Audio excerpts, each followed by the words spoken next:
ಕೃಷ್ಣಾಯ ವಾಸುದೇವಾಯ ದೇವಕಿ ನಂದನಾಯ ಚ ನಂದಗೋಪ ಕುಮಾರಾಯ ಗೋವಿಂದಾಯ ನಮೋ ನಮಃ.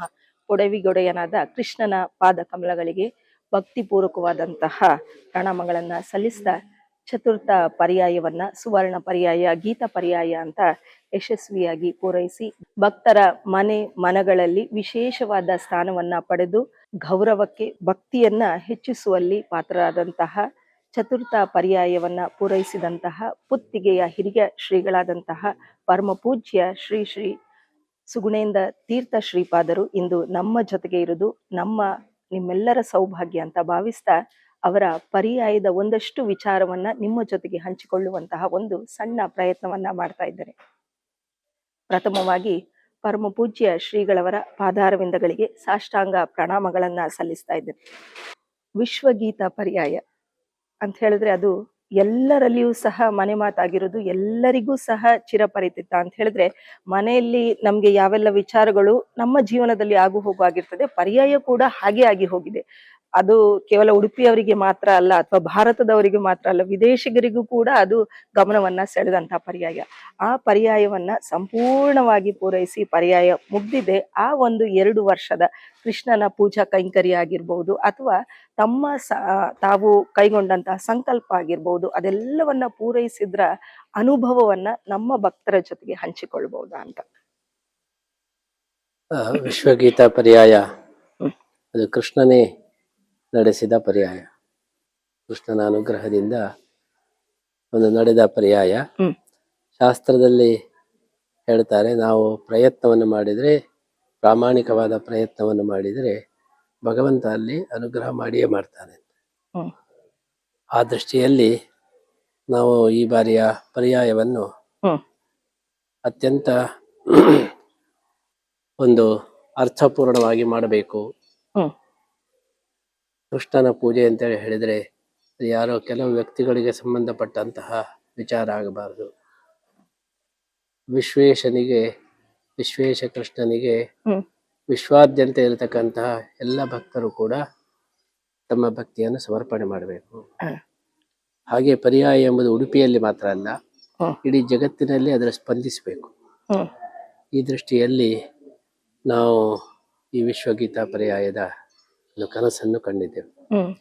ಹಿಂದೆಲ್ಲ ಪರ್ಯಾಯ ಅಂದ್ರೆ ಉಡುಪಿ ಕೃಷ್ಣ ಮಠದಲ್ಲಿ ಅದರ ಸಂಭ್ರಮಗಳು ಆಚರಣೆಗಳು ನಡೀತಾ ಇತ್ತು. ದೂರದಲ್ಲಿ ಇರುವವರಿಗೆ ಅದರ ಒಂದು ಸಂಬಂಧ ಏನು ಇಲ್ಲದ ಹಾಗೆ ಇತ್ತು. ನಾನು ಏನು ಯೋಚನೆ ಮಾಡಿದೆ ಅಂದ್ರೆ, ನಾನು ಕೃಷ್ಣನ ಪೂಜೆ ಮಾಡುವಾಗ ಎಲ್ಲರೂ ಸೇರ್ಬೇಕು. ಕೃಷ್ಣನ ಭಕ್ತರು ವಿಶ್ವಾದ್ಯಂತ ಇರತಕ್ಕವರು ಎಲ್ಲರೂ ಅದರಲ್ಲಿ ಭಾಗಿಗಳಾಗಬೇಕು. ಯಾಕಂದ್ರೆ ಅವನು ವಿಶ್ವರೂಪಿ, ಎಲ್ಲಾ ಕಡೆ ಇದ್ದು ಜಗತ್ತನ್ನು ಅವನ ರಕ್ಷಣೆ ಮಾಡುವ. ಅವನ ಪೂಜೆ ಯಾವುದೋ ಒಬ್ಬ ವ್ಯಕ್ತಿಯ ಅಥವಾ ಕೆಲವೇ ವ್ಯಕ್ತಿಗಳ ಅದು ಕರ್ತವ್ಯವಾಗಬಾರದು, ಅದರಲ್ಲಿ ಎಲ್ಲರೂ ಭಾಗವಹಿಸಬೇಕು ಎಂಬ ದೃಷ್ಟಿಯಲ್ಲಿ ಯೋಚನೆ ಮಾಡಿದಾಗ ನಮಗೆ ಹೊಳೆದದ್ದು ವಿಶ್ವಗೀತಾ ಪರ್ಯಾಯ. ಎಲ್ಲರೂ ಅವರವರ ಮನೆಯಲ್ಲಿ ಇದ್ದುಕೊಂಡೇ ಉಡುಪಿ ಕೃಷ್ಣನನ್ನು ನೆನೆಸಿಕೊಂಡು ಗೀತೆಯನ್ನು ಬರೆದು ಅದನ್ನು ನಾವು ಕೃಷ್ಣನಿಗೆ ಸಮರ್ಪಣೆ ಮಾಡಬೇಕು ಅಂತ ಹೇಳಿ ಸಂಕಲ್ಪವನ್ನು ಮಾಡಿದರೆ ಇದ್ದಲ್ಲಿಯೇ ಈ ಪರ್ಯಾಯದಲ್ಲಿ ಭಾಗಿಗಳಾಗುತ್ತೆ. ಅದಕ್ಕೋಸ್ಕರ ವಿಶ್ವಾದ್ಯಂತ ಇರತಕ್ಕಂಥ ಎಲ್ಲ ಕೃಷ್ಣ ಭಕ್ತರು ಸೇರಬೇಕು. ಹಾಗೆಯೇ ಆ ಪೂಜೆ ಅದು ಕೇವಲ ಮಂಗಳಾರತಿ ಇದಕ್ಕೆ ಸೀಮಿತವಾಗಿರಬಾರದು. ಪ್ರತಿಯೊಬ್ಬ ವ್ಯಕ್ತಿಯ ಒಂದು ಆತ್ಮೋದ್ಧಾರಕ್ಕೆ ಅದು ಕಾರಣವಾಗಬೇಕು. ಅದಕ್ಕೋಸ್ಕರ ಮತ್ತೆ ಕೃಷ್ಣನಿಗೆ ಅದು ಅತ್ಯಂತ ಇಷ್ಟವಾಗಬೇಕು. ಆ ದೃಷ್ಟಿಯಲ್ಲಿ ವಿಶ್ವ ಮತ್ತೆ ಗೀತೆ ಇದೆರಡನ್ನು ಜೋಡಿಸಿ ವಿಶ್ವಗೀತಾ ಪರ್ಯಾಯ ಅಂತ ನಾವು ಕನಸನ್ನು ಕಂಡೆವು. ಅದರ ಬಗ್ಗೆ ಪ್ರಾಮಾಣಿಕವಾದ ಗರಿಷ್ಠ ಪ್ರಯತ್ನವನ್ನು ಕೂಡ ಮಾಡಿದೆವು. ಕೃಷ್ಣನ ಅನುಗ್ರಹದಿಂದ ಅದು ಅತ್ಯಂತ ಯಶಸ್ವಿಯಾಗಿದೆ ಅಂತ ಹೇಳಿ ಜನರ ಈ ಒಂದು ಪ್ರತಿಕ್ರಿಯೆಯನ್ನು ಕೇಳಿ ನಮಗೂ ಕೂಡ ತುಂಬಾ ಸಂತೋಷವಾಗಿದೆ. ನೀವು ಹೇಳಿದ್ರಿ, ಜಗತ್ತಿನ ಎಲ್ಲಾ ಜನರು ಕೂಡ ಕೃಷ್ಣನ ಒಂದು ದರ್ಶನ ಆಗಿರ್ಬೋದು ಅಥವಾ ಕೃಷ್ಣನ ಸೇವೆಯಲ್ಲಿ ಭಾಗವಹಿಸ್ಬೇಕು ಆ ಒಂದು ದೃಷ್ಟಿಯಿಂದ ಅಂತ ಹೇಳಿದ್ರಿ. ಈಗ ಸಹಸ್ರಾರು ಅಲ್ಲ, ಕೋಟ್ಯಾಂತರ ಜನರು ಗೀತೆಯನ್ನ ಬರ್ದಿದ್ದಾರೆ.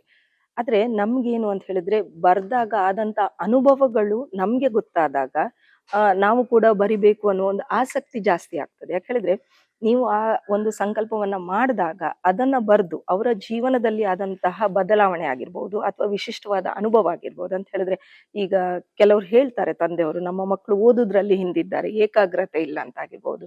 ಈಗ ಅಂತ ಹೇಳಿದ್ದು ಆರೋಗ್ಯ ಸಮಸ್ಯೆ ಅಂತ ಹೇಳಿದ್ದು ಬಹಳಷ್ಟು ಕಾಡ್ತಾ ಉಂಟು. ಹಾಗೆ ಸಂಸಾರಸ್ಥರು ಅಂತ ಹೇಳಿದ್ಮೇಲೆ ಒಂದಲ್ಲ ಒಂದು ಏನೋ ಸಮಸ್ಯೆಗಳಾಗಿರ್ಬೋದು, ತೊಂದರೆಗಳಾಗಿರ್ಬೋದು ಇರ್ತದೆ. ಅದರಿಂದ ಈ ಗೀತೆಯನ್ನ ಬರೆದ ಮೇಲೆ ಜೀವನದಲ್ಲಿ ಆದಂತಹ ಬದಲಾವಣೆಯನ್ನ ಭಕ್ತಾದಿಗಳು ಬಂದು ತಮ್ಮಲ್ಲಿ ಹೇಳಿದ್ದುಂಟ? ಅಂತಹ ಯಾವ್ದಾದ್ರೂ ಒಂದೆರಡು ಉದಾಹರಣೆಗಳನ್ನ ನಮ್ಮ ಭಕ್ತರಿಗೆ ಹೇಳ್ಬೋದು. ಯಾಕೆ ಹೇಳಿದ್ರೆ ಶಂಕದಿಂದ ಬಂದ್ರೇನೆ ತೀರ್ಥ, ತಾವು ಹೇಳಿದ್ರೆ ಇನ್ನಷ್ಟು ಜನರಿಗೆ ಆ ಗೀತೆಯನ್ನ ಓದ್ಬೇಕು, ಅದರ ಸಾರವನ್ನ ತಿಳಿದುಕೊಳ್ಬೇಕು ಅನ್ನೋ ಒಂದು ಅರಿವಾಗ್ಲಿ ಅನ್ನುವ ಉದ್ದೇಶ. ಅನುಭವವನ್ನು ಹೇಳದೇ ಇದ್ದವರು ಯಾರು ಇಲ್ಲ ಅಂತ ಹೇಳ್ಬೋದು. ಪ್ರತಿಯೊಬ್ಬರು ಕೂಡ ವಿಶಿಷ್ಟವಾದಂತಹ ಅನುಭವವನ್ನು ಹೇಳಿದ್ದಾರೆ. ನಮಗೆ ಆಶ್ಚರ್ಯವಾಗಿದೆ. ನಾವು ಈ ಕೋಟಿ ಗೀತಾ ಲೇಖನ ಯಜ್ಞವನ್ನು ಪ್ರಾರಂಭ ಮಾಡುವಾಗ ಇಷ್ಟು ಜನರು ಸ್ಪಂದಿಸ್ತಾರೆ ಅಂತ ಹೇಳಿ ನಾವು ನಿರೀಕ್ಷಿಸಿರಲಿಲ್ಲ. ನಾವು ಒಂದು ಶ್ರದ್ಧೆಯಿಂದ ಭಕ್ತಿಯಿಂದ ಮಾಡೋದು, ಮತ್ತೆ ಕೃಷ್ಣ ಅದನ್ನು ನಡೆಸಲಿ ಅಂತ ಹೇಳಿ ಇಷ್ಟೇ ಸಂಕಲ್ಪ ಮಾಡಿದ್ದೆವು. ಆದರೆ ನಮಗೆ ಆಶ್ಚರ್ಯ ಏನಂದ್ರೆ ಜನರಿಗೆ ಇಷ್ಟು ಶ್ರದ್ಧೆ ಮತ್ತೆ ಇಷ್ಟು ಸ್ಪಂದನೆ ಉಂಟು ಎಂಬುದು ನಮಗೆ ಆವಾಗ ಎಣಿಸಲೇ ಇಲ್ಲ. ಈಗ ನೋಡುವಾಗ ಈ ಗೀತೆ ಬರೆಯುವಾಗ ಪ್ರತಿಯೊಬ್ಬರಿಗೂ ಅನುಭವ ಆಗಿದೆ.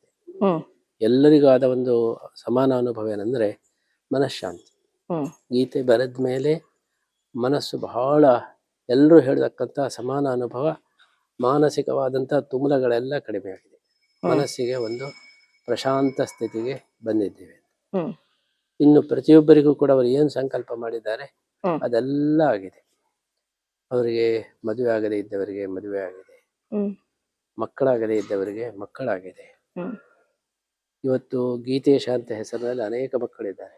ನಾನು ಮಕ್ಕಳಾಗದೇ ಇದ್ದವರಿಗೆ ಗೀತೆ ಬರೀಬೇಕು ಅಂತ ಹೇಳುವಾಗ ಅವರಿಗೆ ಒಂದು ಸೂಚನೆ ಕೊಟ್ಟಿದ್ದೆವು. ನೀವು ಗೀತೆ ಬರೆದಿದ್ದು ಮಕ್ಕಳಾಗ್ತದೆ, ಆದ್ರೆ ನೀವು ಆ ಮಗುವಿಗೆ ಗಂಡಾದ್ರೆ ಗೀತೇಶ ಅಂತ ಹೆಸರಿಡ್ಬೇಕು, ಹೆಣ್ಣಾದ್ರೆ ಸುಗೀತ ಅಂತ ಹೆಸರಿಡ್ಬೇಕು ಅಂತ ಸೂಚನೆ ಕೊಟ್ಟಿದ್ದೆ. ಇವತ್ತು ಅನೇಕ ಜನ ಗೀತೇಶರಿದ್ದಾರೆ, ಅನೇಕ ಸುಗೀತರು ಕೂಡ ಇದ್ದಾರೆ. ಅಂದ್ರೆ ಭಗವದ್ಗೀತೆಯಲ್ಲಿ ಅದ್ಭುತವಾದ ಶಕ್ತಿ ಇದೆ, ಇಷ್ಟು ಜಾಗೃತವಾದ ಶಕ್ತಿ ಇದೆ ಅಂತ ನಾವು ಕೂಡ ಊಹಿಸಿರ್ಲಿಲ್ಲ. ಈಗ ಏನಾಗಿದೆ ಅಂದ್ರೆ, ನಾನು ಒಮ್ಮೆ ಬರೆಯಿರಿ, ಜೀವನದಲ್ಲಿ ಒಮ್ಮೆ ಆದ್ರೂ ಗೀತೆಯನ್ನು ಓದಬೇಕು, ಬರೀಬೇಕು ಅಂತ ಹೇಳಿದ್ರೆ ಈಗ ನಾವು ಬರೆಯುವುದನ್ನು ಬಿಡುವುದೇ ಇಲ್ಲ ಆ ತರ. ಒಬ್ಬರು 130 ಸಲ ಬರೆದಿದ್ದಾರೆ, 130 ಸಲ. ಮತ್ತೊಬ್ಬರು 108 ಸಲ, 85 ಸಲ, 75 ಸಲ, ಅಂತೂ ಪ್ರತಿಯೊಬ್ಬರು 2, 3, 10, 15 ಸಲ ಹೀಗೆ ಬರೀತಾ ಇದ್ದಾರೆ. ಯಾಕೆ ನಾವು ಹೇಳಿದ್ದು ಒಂದೇ ಸಲ ಬರೀಬೇಕು ಅಂತ ಹೇಳಿದ್ದಲ್ವಾ ಹೇಳಿದ್ರೆ, ನಮ್ಗದು ಬಿಡ್ಲಿಕ್ಕೆ ಆಗೋದಿಲ್ಲ ಅಂತ ಹೇಳಿ. ನಾವು ಒಮ್ಮೆ ಬರೆದ ಮೇಲೆ ಮತ್ತೆ ಆ ಬರೆಯುವುದನ್ನು ಬಿಟ್ರೆ ನಮ್ಗೆ ಏನೇನೋ ಆದಾಗ ಆಗ್ತದೆ. ಅದಕ್ಕೆ ನಾವು ಈಗ ಅದನ್ನು ಬಿಡ್ಲಿಕ್ಕೆ ಸಾಧ್ಯ ಇಲ್ಲ ಅಂತ ಒಬ್ಬರು ಮುದುಕರ ಹತ್ರ ನಾವು ಹೇಳಿದೆವು, ನೀವು ಗೀತೆ ಬರೀಬೇಕು ಅಂತ. ಅವರೇ ಹೇಳಿದ್ರು, ಸ್ವಾಮಿಗಳೇ ನನ್ನ ಕೈ ನಡುಗ್ತಾ ಇದೆ, ಆಗೋದಿಲ್ಲ, ಬೇಜಾರು ಮಾಡಬೇಡಿ ಹೇಳಿದ್ರು. ನಾನು ಹೇಳಿದೆ, ನೀವು ಯಾಕೆ ಪ್ರಯತ್ನ ಮಾಡಬಾರ್ದು, ಬರೀರಲ್ಲ, ಶುರುವೇ ಮಾಡಲಿಲ್ಲಲ್ಲ, ಈಗಲೇ ಯಾಕೆ ಆಗೋದಿಲ್ಲ ಹೇಳಿ. ಆಯ್ತು ಅಂತ ಶುರು ಮಾಡಿದ್ರು. ಈಗ ನಾನು ಗೀತೆ ಬರೀದು ಬಿಡುವುದೇ ಇಲ್ಲ ಹೇಳ್ತಾರೆ. ಅವ್ರ ಕೈ ನಡುಗೋದೆಲ್ಲ ಬಿಟ್ಟು ಹೋಗಿದೆ. ಬರೀಲಿಕ್ಕೆ ಶುರು ಮಾಡಿದ್ರಿಂದ ಕೈ ನಡುಗುದೇ ಬಿಟ್ಟು ಹೋಗಿದೆ. ಅದೇ ರೀತಿ ಪ್ರತಿಯೊಬ್ಬರಿಗೂ ವಿಶೇಷ ಅನುಭವ. ಒಬ್ಬರು ಹೆಂಗಸು ಬರೆದ್ರು, ಗಂಡ ಬಿಟ್ಟು ಹೋಗಿದ್ರು, 28 ವರ್ಷ ಆಗಿತ್ತು. ಬರೆದು ಮುಗಿಸುವ ದಿವಸ ಗಂಡ ಪ್ರತ್ಯಕ್ಷನಾಗಿದೆ. ನಾವು ಒಟ್ಟಿಗೆ ರೋಡ ಅಂತ ಹೇಳಿದೆ. ಅವ್ರಿಗೆ ನಂಬಲಿಕ್ಕೆ ಆಗ್ತಾ ಇಲ್ಲ. ಈ ತರಹ ಭಗವದ್ಗೀತೆ ಸ್ಪಂದಿಸ್ತದೆ, ಅದರಲ್ಲಿ ಅಷ್ಟು ಶಕ್ತಿ ಇದೆ ಎಂಬುದು ಯಾರಿಗೂ ಕೂಡ ಮೊದಲು ಊಹೆ ಇರಲಿಲ್ಲ. ಮಂತ್ರಗಳಲ್ಲಿ ಅತಿ ಶ್ರೇಷ್ಠವಾದಂಥ ಮಂತ್ರ ಅಂದ್ರೆ ಭಗವದ್ಗೀತೆ. ನಾವು ಮೊದಲು ಹೇಳ್ತಾ ಇದ್ವಿ, ಗೀತೆ ಓದಿದ್ರೆ ಕೃಷ್ಣನಿಗೆ ಸಂತೋಷ ಆಗ್ತದೆ ಅಂತ. ಆದರೆ ಈಗ ಏನನ್ನಿಸ್ತದೆ ಅಂದ್ರೆ, ಗೀತೆ ಅಷ್ಟು ಕೃಷ್ಣನಿಗೆ ಸಂತೋಷವುಳ್ಳ ಕೊಡತಕ್ಕಂಥ ಇನ್ನೊಂದು ವಸ್ತು ಇಲ್ಲ. ಬೇರೆ ಬೇರೆ ರೀತಿಯಿಂದ ಭಗವಂತನಿಗೆ ನಾವು ಪ್ರೀತಿಯನ್ನು ಸೇವೆಯನ್ನು ಮಾಡಬಹುದು, ಅದರಿಂದ ಸಂತೋಷ ಆಗ್ತದೆ. ಆದರೆ ಗೀತೆಯ ಒಂದು ಪಠಣ ಲೇಖನ, ಇದರಿಂದ ದೇವರಿಗೆ ಆಗುವ ಪ್ರೀತಿ ಬೇರೆ ಯಾವುದರಿಂದಲೂ ಆಗೋದಿಲ್ಲ ಹೇಳ್ಬೋದು. ಆ ರೀತಿಯ ಅನುಭವ ನಮಗೆ ಬಂದಿದೆ. ಪ್ರತಿಯೊಬ್ಬರಿಗೂ ಕೂಡ ಅದರ ಫಲ ಗೋಚರವಾಗಿದೆ. ಹಾಗಾಗಿ ಇದೊಂದು ವೈಯಕ್ತಿಕವಾಗಿ ನಮಗೆ ಒಂದು ಅದ್ಭುತವಾದ ಅನುಭವ. ನಾವು ಬರೀ ನಮ್ಮ ಒಂದು ಚಿಂತನೆ ಇದರಲ್ಲಿ ಎಲ್ಲರೂ ಪಾಲ್ಗೊಳ್ಬೇಕು, ಗೀತೆ ಪ್ರಚಾರ ಆಗಬೇಕು ಎಂಬ ದೃಷ್ಟಿಯಲ್ಲಿ ನಾವು ಶುರು ಮಾಡಿದ್ರೆ ನಮಗೆ ಗೀತೆಯಲ್ಲಿ ಇಷ್ಟು ಪವರ್ ಇದೆ ಎಂಬುದು ಮೊದಲು ಗೊತ್ತಿರಲಿಲ್ಲ. ಈಗ ನೋಡಿ ಆಶ್ಚರ್ಯ ಆಗ್ತಾ ಇದೆ. ಆ ರೀತಿ ಒಂದು ಅದ್ಭುತವಾದಂತಹ ಜಾಗತಿಕ ಕಾರ್ಯಕ್ರಮ ಆಗಿದೆ ಇದು. ಆ ಭಕ್ತಾದಿಗಳಿಗೆ ಗೊತ್ತಾಗಿರ್ಬಹುದು. ಬಹುಶಃ ನಾವು ಹೇಳ್ತೇವೆ 5 ಬೆರಳು ಕೂಡ ಸರಿ ಇಲ್ಲ ಅಂತ ತಕೊಂಡು ಹೋದವ್ರು ಎಲ್ಲರೂ ಕೂಡ ಗೀತೆಯನ್ನ ಬರೆಯದೆ ಇರುವವರು ಕೂಡ ಇರ್ಬೋದು. ಯಾಕೆ ಹೇಳಿದ್ರೆ ಬರಿಲಿಲ್ಲ ಅಂತ ಹೇಳಿದ್ರೆ ಸ್ವಾಮೀಜಿಯವರಿಗೆ ಬೇಸರ ಆಗ್ಬೋದು, ಅಥವಾ ಸುಳ್ಳು ಹೇಳಲಿಕ್ಕೆ ಆಗುದಿಲ್ಲ, ಬರ್ದಿದ್ದೇನೆ ಅಂತ ಹೇಳ್ದವ್ರು ಇರ್ಬಹುದು. ಆದ್ರೆ ಸ್ವಾಮೀಜಿಯವರ ಈ ಮಾತನ್ನ ಕೇಳಿದಾಗ ನಾನು ಇಷ್ಟು ದಿವಸ ಏನ್ ತಪ್ಪು ಮಾಡಿದೆ, ಅಥವಾ ನನಗೆ ಇದರಿಂದ ಏನೆಲ್ಲ ನಷ್ಟ ಆಯ್ತು, ಅಥವಾ ನಾನು ಜೀವನದಲ್ಲಿ ಒಂದಷ್ಟು ಮೆಟ್ಟಿಲು ಏರಿ ಇನ್ನೂ ಮುಂದೆ ಹೋಗ್ಬೋದಿತ್ತು ಅಂತ ನಿಮ್ಮ ಮನಸ್ಸಿಗೆ ಅನ್ಸಿದ್ರೆ ಯಾವುದೇ ಹೊತ್ತನ್ನು ಕೂಡ ವ್ಯರ್ಥ ಮಾಡದೆ ಈ ಕ್ಷಣದಿಂದ ತಕೊಂಡು ಹೋದ ಗೀತೆಯನ್ನ ಬರೀಲಿಕ್ಕೆ ಪ್ರಾರಂಭ ಮಾಡಿ ಅಂತ ಹೇಳ್ತಾ, ಸ್ವಾಮೀಜಿಯವರೇ ಒಂದಷ್ಟು ಅವರಿಗೆ ಹೇಳಿದಂತ ಒಂದಷ್ಟು ಅನುಭವಗಳನ್ನ ಹೇಳಿದ್ರು. ಸಾಕು, ನಮ್ಗೆ ಅರಿತುಕೊಳ್ಳಿಕ್ಕೆ ಸಾಕಷ್ಟು ಉದಾಹರಣೆಗಳು ಬೇಕಿಲ್ಲ, ಮನಸ್ಸಿಗೆ ಅದು ಮುಟ್ಟಿದ್ರೆ ಸಾಕು, ಮನಸ್ಸಿಗೆ ತಟ್ಟುವ ಹಾಗೆ ಸ್ವಾಮೀಜಿ ಅವರು ಹೇಳಿದ್ರು. ಅದರಿಂದ ನೀವು ಬರೀಲಿಕ್ಕೆ ಪ್ರಾರಂಭ ಮಾಡದೇ ಇದ್ರೆ ಬರಿತೀರಿ ಅಂತ ಭಾವಿಸ್ತಾ, ಇದು ನಮ್ಮ ಹಿಂದೂ ಸಂಸ್ಕೃತಿಯಲ್ಲಿ ನಮ್ಮವರು ಬರೆದದ್ದಾಯ್ತು. ಇನ್ನು ತಾವು ಆವಾಗ್ಲೇ ಹೇಳಿದ್ರಿ ಎಲ್ಲರೂ ಕೂಡ ಕೃಷ್ಣನ ಒಂದು ಸೇವೆಯಲ್ಲಿ ಪಾತ್ರರಾಗಬೇಕು ಅಂತ. ಈ ವಿದೇಶಿಗರು ಸಹ ಈ ಕೋಟಿ ಗೀತ ಲೇಖನ ಯಜ್ಞದಲ್ಲಿ ಯಾವ ರೀತಿ ಭಾಗವಹಿಸಿದ್ರು, ಅವರಿಗೆ ಯಾವ ತರದಾದಂತ ಅನುಭವ ಆಯ್ತು, ಅದ್ರ ಬಗ್ಗೆ ಏನಾದ್ರು ನಿಮ್ಗೆ ಹಂಚ್ಕೊಂಡದ್ದು ಇದೆಯಾ? ವಿದೇಶಿಯವರು ಕೂಡ ಬಹಳ ಉತ್ಸಾಹದಲ್ಲಿ ಪಾಲ್ಗೊಂಡಿದ್ದಾರೆ. ಅವರು ಹೇಳ್ತಾರೆ, ಗೀತೆಯನ್ನು ನೀವು ಧರ್ಮಗ್ರಂಥ ಅಂತ, ನಿಮ್ಮ ಹಿಂದೂ ಗ್ರಂಥ ಅಂತ ಹೇಳುವುದು ತಪ್ಪು. ಇದು ಎಲ್ರಿಗೂ ಸಂಬಂಧಪಟ್ಟಂತ ಗ್ರಂಥ. ಹಾಗಾಗಿ ಇದು ವರ್ಲ್ಡ್ ಗೈಡ್, ಇದು ಇಡೀ ಜಗತ್ತಿಗೆ ಒಂದು ಮಾರ್ಗದರ್ಶಕವಾದಂತಹ ಗ್ರಂಥ. ಇದನ್ನು ನಮ್ಮ ಮತೀಯ ಗ್ರಂಥ ಅಂತ ಹೇಳಬಾರದು. ಇದು ಎಲ್ರಿಗೂ ಸನ್ಮತಿ ನೀಡತಕ್ಕಂಥ ಗ್ರಂಥ. ಜೀವನದಲ್ಲಿ ಒಳ್ಳೆಯ ದಾರಿಯಲ್ಲಿ ಹೋಗ್ಲಿಕ್ಕೆ ಪ್ರೇರಣೆ ಕೊಡತಕ್ಕಂತಹ ಗ್ರಂಥ ಇದು. ಹಾಗಾಗಿ ಅವರು ಕೂಡ ಇದೇ ರೀತಿ ಬಹಳ ಶ್ರದ್ಧೆಯಿಂದ ಬರೀತಾ ಇದ್ದಾರೆ, ಉತ್ಸಾಹದಿಂದ ಪಾಲ್ಗೊಳ್ತಾ ಇದ್ದಾರೆ.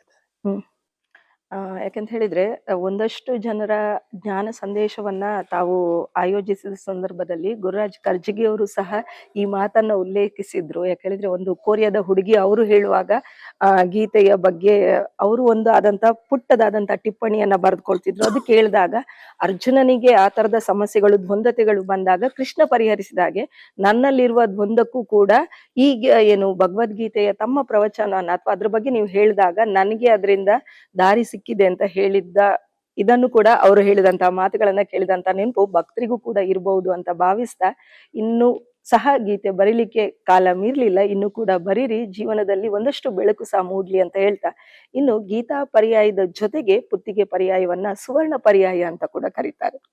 ಸುವರ್ಣ ಪರ್ಯಾಯದಲ್ಲಿ ಹೇಳ್ತಾ ಹೋದ್ರೆ ಒಂದಷ್ಟು ಉಂಟು. ಮೊದಲನೇದಾಗಿ ಪಾರ್ಥ ಸಾರಥಿಯ ಬಗ್ಗೆ, ಆ ಒಂದು ರಥದ ಸಂಕಲ್ಪ ಹೇಗಾಯ್ತು, ಯಾಕಾಯ್ತು, ಅದ್ರ ಹಿಂದೆ ಇರುವ ತಮ್ಮ ಚಿಂತನೆ ಏನು ಅಂತ. ನಾವು ಸ್ವಾಮಿಗಳಾಗಿ ಈಗ 52 ವರ್ಷ ಆಯ್ತು. ಎಲ್ರು ಕೂಡ ಗೋಲ್ಡನ್ ಜುಬಿಲಿ, ಏನು ಸುವರ್ಣೋತ್ಸವ ಆಚರಿಸಬೇಕು ಅಂತ ಹೇಳ್ತಾ ಇದ್ರು. ನನಗೆ ಈ ಪೇಟ ಶಾಲು ಎಲ್ಲ ಹಾಕಿ ಒಂದು ಬರವಣಿಗೆ ಮಾಡಿ ಹೊಗಳಿ ಈ ತರಹ ಮಾಡೋದು ನನಗೆ ಇಷ್ಟ ಇಲ್ಲ. ಯಾಕೆಂದ್ರೆ ನಾವು 50 ವರ್ಷಗಳನ್ನು ದಾಟಿ ಬಂದಿದ್ದೇವೆ ಹೇಳಿದ್ರೆ ಅದರ ಹಿಂದೆ ದೇವರ ಅನುಗ್ರಹ ಇದೆ. ಈ ಒಂದು ನಿಮಿತ್ತವನ್ನು ಇಟ್ಕೊಂಡು ದೇವರಿಗೆ ಏನಾದ್ರೂ ನಾವು ಮಾಡಬೇಕು, ಅದು ನಿಜವಾದಂತಹ ಗೋಲ್ಡನ್ ಜುಬಿಲಿ ಆಗ್ತದೆ ಅಂತ ಹೇಳಿ ನನಗೆ ಅನಿಸ್ತು. ಅದಕ್ಕೆ ಈ ಸುವರ್ಣೋತ್ಸವವನ್ನು ದೇವರಿಗೆ, ಅದಕ್ಕೆ ಸರಿಯಾಗಿ ಪರ್ಯಾಯನು ಕೂಡ ಬಂದಿದೆ. 50 ವರ್ಷ ಮುಗಿಯುವಾಗ ಪರ್ಯಾಯ ಬಂದಿದೆ. ಹಾಗಾಗಿ ಈ ಸುವರ್ಣೋತ್ಸವವನ್ನು ಕೃಷ್ಣನಿಗೆ ನಾನು ಅರ್ಪಣೆ ಮಾಡಬೇಕು ಅಂತ ಯೋಚನೆ ಮಾಡಿದಾಗ ನನಗೆ ಇದೆಲ್ಲ ಕೂಡಿ ಬಂತು.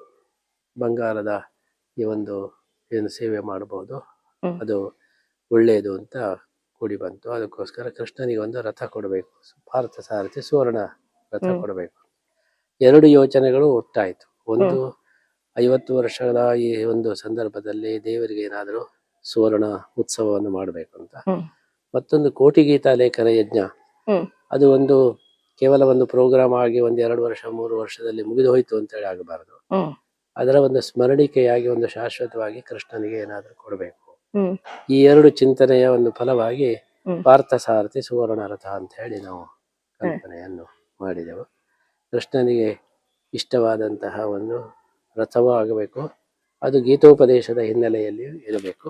ಹ್ಮ್ ಆಮೇಲೆ ನಮ್ಮ ಜೀವನ ಯಾತ್ರೆಯನ್ನು ಹ್ಮ್ ನಡೆಸೋದಕ್ಕೋಸ್ಕರ ಅದಕ್ಕೆ ಸಂಬಂಧಪಟ್ಟಂತೆ ವಾಹನವನ್ನು ಅವನಿಗೆ ಕೊಡಬೇಕು. ಹ್ಮ್ ನಮ್ಮನ್ನು 50 ವರ್ಷಗಳಲ್ಲಿ ಹೇಗೆ ಈ ರಥಯಾತ್ರೆಯನ್ನು ಮಾಡಿಸಿದನೋ ಹ್ಮ್ ಅದರ ಸಂಕೇತವಾಗಿ ಅವನಿಗೂ ಒಂದು ರಥಯಾತ್ರೆ ಆಗಬೇಕು ಅಂತ ಹ್ಮ್. ಹೀಗೆಲ್ಲ ಚಿಂತನೆಯಲ್ಲಿ ಪಾರ್ಥ ಸಾರಥಿ ಸುವರ್ಣ ರಥದ ಒಂದು ಕನಸು ಬಂತು. ಅದು ಅಷ್ಟೇ ಒಂದು ಸುಲಭವಾಗಿ ಎಲ್ಲ ಭಕ್ತರು ಅದಕ್ಕೆ ಸ್ಪಂದಿಸಿದರು. ಹ್ಮ್. ಅದನ್ನೀಗ ಸಮರ್ಪಣೆ ಮಾಡಿದ್ದೀವಿ. ಪಾರ್ಥ ಸಾರಥಿಯ ಹಿಂದಿನ ಶ್ರೀಗಳ ಇಚ್ಛೆ ಆಗಿರ್ಬೋದು, ಉದ್ದೇಶ ಆಗಿರ್ಬೋದು, ಅರ್ಥಾಂತ ನಾವು ಮುಂದೆ ಸಾಗಿದ್ರೆ ಈಗ ಹಲವಷ್ಟು ಸಂಕಲ್ಪವನ್ನ ಅಥವಾ ಯೋಚನೆಯನ್ನ ಹಾಕಿಕೊಂಡವರು ತಮ್ಮ ಚತುರ್ಥ ಪರ್ಯಾಯದಲ್ಲಿ. ಬಹುಶಃ ಎಲ್ಲವೂ ಕೂಡ ಆಗಿರ್ಬೋದು, ಆದ್ರೂ ಸಹ ನಿಮ್ಮ ಮನಸ್ಸಲ್ಲಿ ಇದೊಂದು ಆಗ್ಬೇಕಿತ್ತು ಅಥವಾ ಇದು ಒಂದು ಬಾಕಿ ಆಯ್ತು ಅನ್ನುವ ವಿಚಾರ ಅಥವಾ ಯಾವ್ದಾದ್ರು ಯೋಚನೆ ಆಗಿರ್ಬೋದು, ಸಂಕಲ್ಪ ಆಗಿರ್ಬೋದು ಇದೆಯಾ? ನಾವು ಪರ್ಯಾಯ ಕೂತಾಗ ಏನೇನು ಯೋಚನೆ ಮಾಡಿದ್ದೇವೆ ಹ. ಅದೆಲ್ಲ ಆಗಿ ನಾವು ಯೋಚನೆ ಮಾಡದೇ ಇದ್ದದ್ದು ಕೂಡ ಆಗಿದೆ.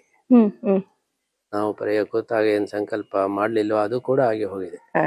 ನಮ್ಮ ದೃಷ್ಟಿ ಒಂದು ಜನರಲ್ಲಿ ಒಂದು ಜಾಗೃತಿ ಆಗಬೇಕು, ಹ್ಮ್. ಉಡುಪಿ ಕ್ಷೇತ್ರದ ಅಭಿವೃದ್ಧಿ ಆಗಬೇಕು, ಹ್ಮ್ ಮತ್ತೆ ಪರ್ಯಾಯದಲ್ಲಿ ವಿಶ್ವದ ಎಲ್ಲ ಕೃಷ್ಣ ಭಕ್ತರು ಭಾಗವಹಿಸಬೇಕು. ಹ್ಮ್ ಈ ಒಂದು ಚಿಂತನೆಯಲ್ಲಿ ಅನೇಕ ಕಾರ್ಯಕ್ರಮಗಳನ್ನು ಕೋಟಿ ಗೀತಾಲೇಖನ ಯಜ್ಞ, ಕೃಷ್ಣನ ಕ್ಷೇತ್ರದಲ್ಲಿ ನಿರಂತರ ಅಖಂಡ ಗೀತಾಪಾರಾಯಣ ಆಗಬೇಕು, ಉದಯಾಸ್ತಮಾನ ಗೀತಾಪಾರಾಯಣ, ಹೀಗೆ ಅನೇಕ ಯೋಜನೆಗಳನ್ನು ಮಾಡಿದ್ದೇವೆ. ಹ್ಮ್ ಅದರ ಜೊತೆಗೆ ನಾವು ಯೋಚನೆ ಮಾಡದೇ ಇದ್ದಂತಹ ಕ್ಷೇತ್ರದ ಅಭಿವೃದ್ಧಿಗಳು ಕೂಡ ನಡೆದಿದೆ. ಹ್ಮ್ ವಿಶೇಷವಾಗಿ ನಡೆದಿದೆ. ಕೃಷ್ಣ ಮಠದ ಸುಂದರೀಕರಣ, ಯಾಳಿಯನ್ನು ಮಾಡಿದ್ದೇವೆ. ಅದೇ ರೀತಿ ಭಕ್ತರಿಗೆ ಅನುಕೂಲ ಆಗುವ ಹಾಗೆ ನಾವು ಒಂದು ದೊಡ್ಡ ಚಪ್ರವನ್ನು ಹಾಕಿ ಜನರಿಗೆ ಅನುಕೂಲ ಮಾಡಿದ್ದೇವೆ. ಮತ್ತೆ ಒಂದು ದೊಡ್ಡ ಬಾತ್ರೂಮ್ ಕಾಂಪ್ಲೆಕ್ಸ್ ಮಾಡಿ ಅದು ಭಕ್ತರಿಗೆ ಅನುಕೂಲಕ್ಕೋಸ್ಕರ ಮಾಡಿದ್ದೇವೆ. ಫ್ಲೈಓವರ್ ಅನ್ನು ಮಾಡಿದ್ದೇವೆ. ಹೀಗೆ ಒಬ್ಬ ಕೃಷ್ಣನ ಕ್ಷೇತ್ರದ ಅಭಿವೃದ್ಧಿ ಆಗಬೇಕು, ಅದರ ವೈಭವೀಕರಣವಾಗಬೇಕು, ಅದರ ಜೊತೆಗೆ ಜನರಿಗೆ ಅವೇರ್ನೆಸ್ ಆಗಬೇಕು, ಜ್ಞಾನ ಕಾರ್ಯಗಳು ಆಗಬೇಕು. ಎಲ್ಲ ಒಂದು ಸಮಗ್ರ ದೃಷ್ಟಿಯಿಂದ, ವಿಶ್ವತೋಮುಖವಾದಂತಹ ದೃಷ್ಟಿಯಿಂದ ಈ ಪರ್ಯಾಯದ ಯೋಚನೆಯನ್ನು ನಾವು ಮಾಡಿದ್ದು. ಅದರಲ್ಲಿ ಒಂದು ಯೋಜನೆ ಮಾತ್ರ ಮಾಡಲಿಕ್ಕೆ ಸಾಧ್ಯ ಆಗಲಿಲ್ಲ. ಕಲಸಂಕದಲ್ಲಿ ಒಂದು ದೊಡ್ಡ ಸ್ವಾಗತ ಗೋಪುರ ಮಾಡಬೇಕು ಅಂತ ಸಂಕಲ್ಪ ಮಾಡಿದೆವು. ತಾಂತ್ರಿಕ ಒಂದು ಸಮಸ್ಯೆಯಿಂದ ಅದು ಮಾಡ್ಲಿಕ್ಕೆ ಆಗಲಿಲ್ಲ. ಯಾಕೆಂದರೆ ಕಲಸಂಕದಲ್ಲಿ ಮುಂದೆ ಫ್ಲೈಓವರ್ ಮಾಡುವ ಯೋಜನೆಯನ್ನು ಇಟ್ಟುಕೊಂಡಿದ್ದಾರೆ.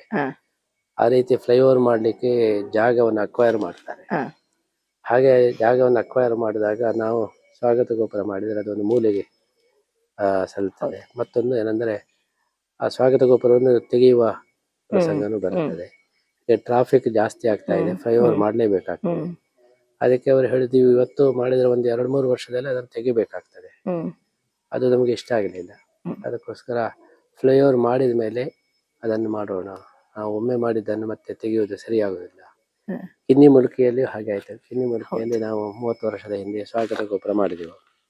ಆಮೇಲೆ ಅಲ್ಲಿ 4 ವೇ ಮಾಡುವಾಗ ಅದನ್ನು ತೆಗಿಬೇಕು ಅಂತ ಹೇಳಿ ನಾವು ಎಲ್ಲ ತುಂಬಾ ಪ್ರೆಷರ್ ಬಂತು.